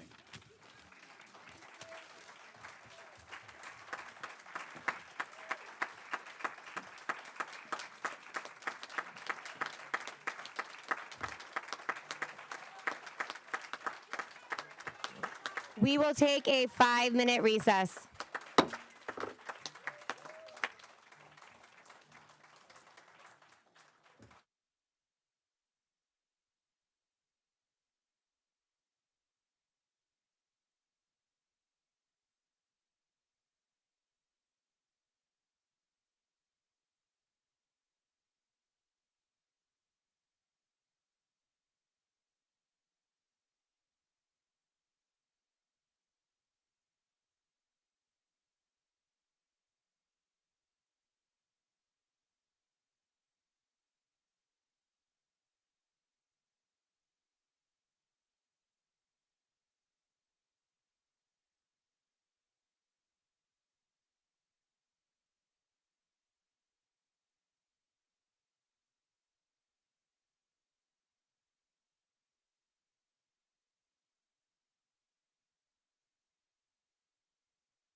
Meeting is called back to order. It's 9:16. We are still moving forward with new business. We're on item number 39. The board consider and discuss nominations, determining salary, and appoint the interim superintendent. There are a variety of different options here. I wanted to actually take a point of privilege and bring forward my recommendation after the proceedings that just occurred. We have a meeting after this on January 17th. My request of this board is to move forward with an acting superintendent throughout the duration of this year, moving into next year, by a member of the deputy superintendent, assistant superintendent, Mr. Renoff, to fill out the conclusion of this year. That will allow the board in this community to take a breath, allow each board member to consider who they would like to bring forward as an interim, make that recommendation through the attorney only once, bringing that forward to the board within a week in advance, so that with contact information, so that each board member can reach out individually to those interim superintendents that have been brought forward as a recommendation, and then we will discuss that at the January 17th meeting. But that Mr. Renoff would be a acting superintendent until an interim superintendent is officially appointed. That would be my recommendation, and I'm willing to open this up to further conversations. I know this is a very unique moment, but moving forward, that would be my preference. Mr. Edwards. I'm happy to support Chris Renoff as an acting superintendent until the 17th. I had conversations with him, apparently, as did you, for the same kind of thing. But I am not interested in the procedure that you present in terms of each of us bringing forth a person. I am more interested in community input at this point. As I mentioned to you, please, as I mentioned to all of you, that the trust is broken. It's broken out the dais. It's broken for the community.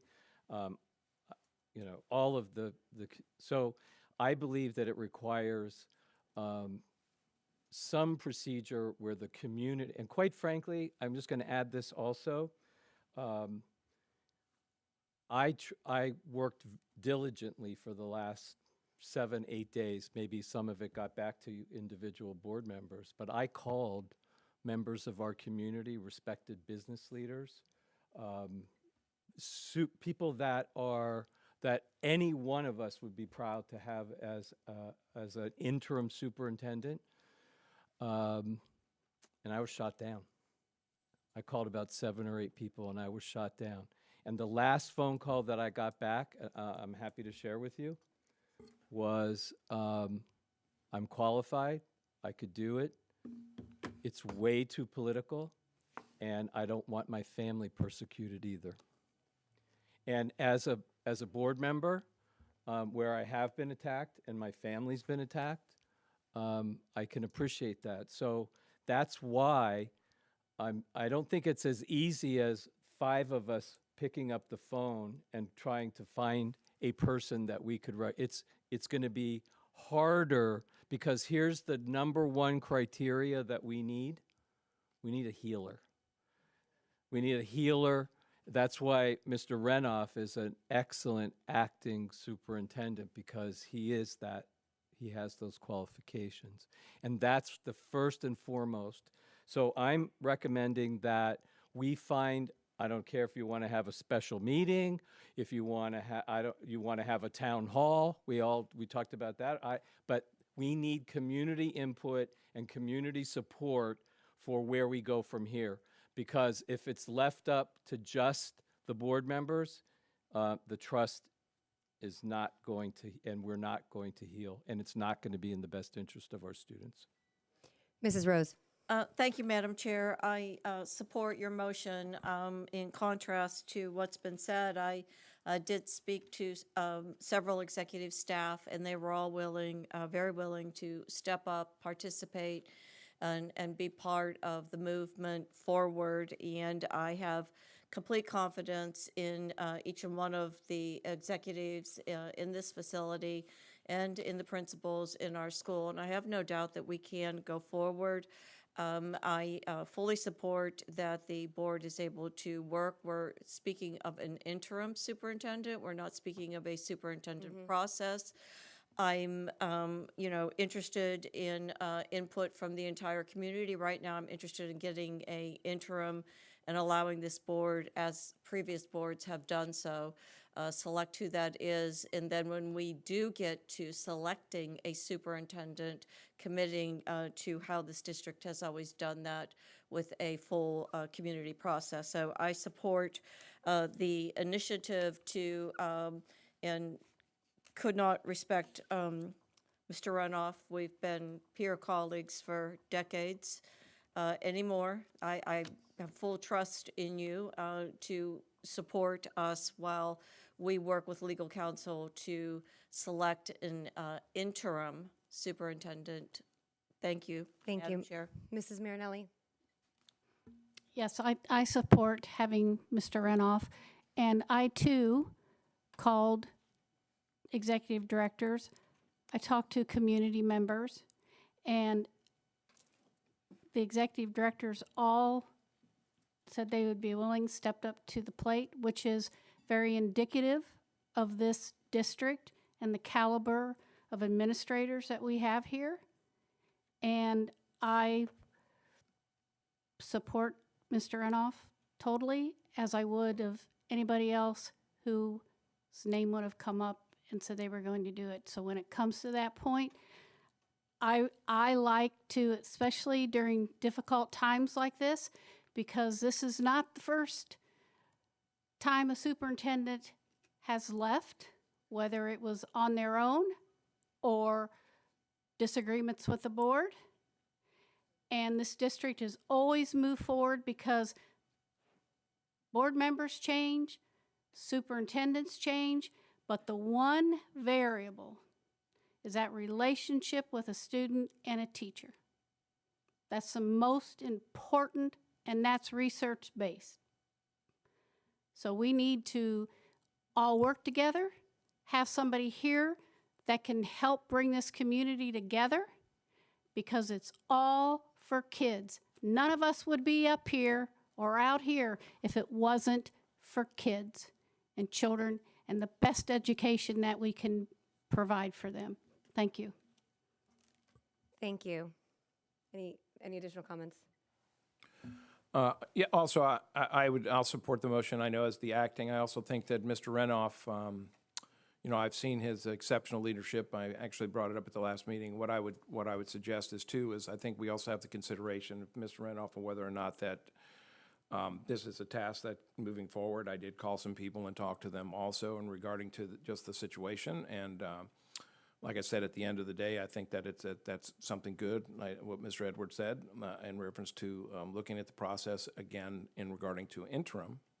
But ultimately, I think the more important thing in order to be moving forward is absolutely 100% the community involvement, principal, staff, SCTA. I think that all of that needs to be on a national search for a superintendent, and I believe that that is going to be very, very important, because I believe that that's where we're going to need to be at.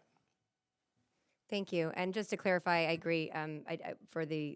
This is acting superintendent, and I think all of the executive staff again, I think this was said by, I think it was Mr. Renoff, that while things do change, board members change, and circumstances happen, the mission does not change. And that speaks to your focus and all of the focus that I see right in front of me, and I very much appreciate that. I don't diminish that this is not an easy thing, but I know where your heart and focus is, and that is laser focused on our students and our families and moving us forward. I didn't actually, so that I can put this in the former posture and to put it in a motion, but I wanted to just clarify that this is for acting superintendent until we appoint an interim. I agree when it comes to a superintendent selection that we always want to include a diverse vantage points perspective from all different walks of life for our community to weigh in. It's a very important position, and we certainly want to hear from everyone as to what that direction looks like and who that person is. But at this moment, I move that we appoint Mr. Renoff as the acting superintendent until an interim superintendent is appointed. That is my motion. Second. I have a motion and a second. I know we already commented, but are there any additional comments? Okay, this will be a voice vote. Mrs. Marinelli? Yes. Mr. Enos? Yes. Mr. Edwards? Yes. Mrs. Rose? Yes. The chair votes aye. And the motion to appoint Mr. Runoff as the acting superintendent until an interim superintendent is appointed is passed unanimously. As a closing statement, there are additional things to address, but our next meeting is January 17th. We will have a workshop and a board meeting. I do intend to have conversations, and I hope and encourage my board members to do the same with any members of that would be interested to consider as an interim, and that be provided in advance to the fellow colleagues to hopefully reach out to them. We can discuss that at our next meeting, which is January 17th, and move forward. Finally, I want to thank everyone for coming tonight. I know that this is a highly emotional topic. And I, again, look at the staff that is in here and the conversations that occurred this morning. And while there may be disagreements on a variety of aspects of what happened, what the final decisions were, I know that all 5 of us, and I know that everyone in these chambers and everyone in our district is focused on seeing a successful outcome for every child, and including families, and including supporting our staff so that we can move Sarasota County forward. With that said, I wish everyone a very happy holidays and a happy new year, and we will reconvene January 17th. This meeting is adjourned.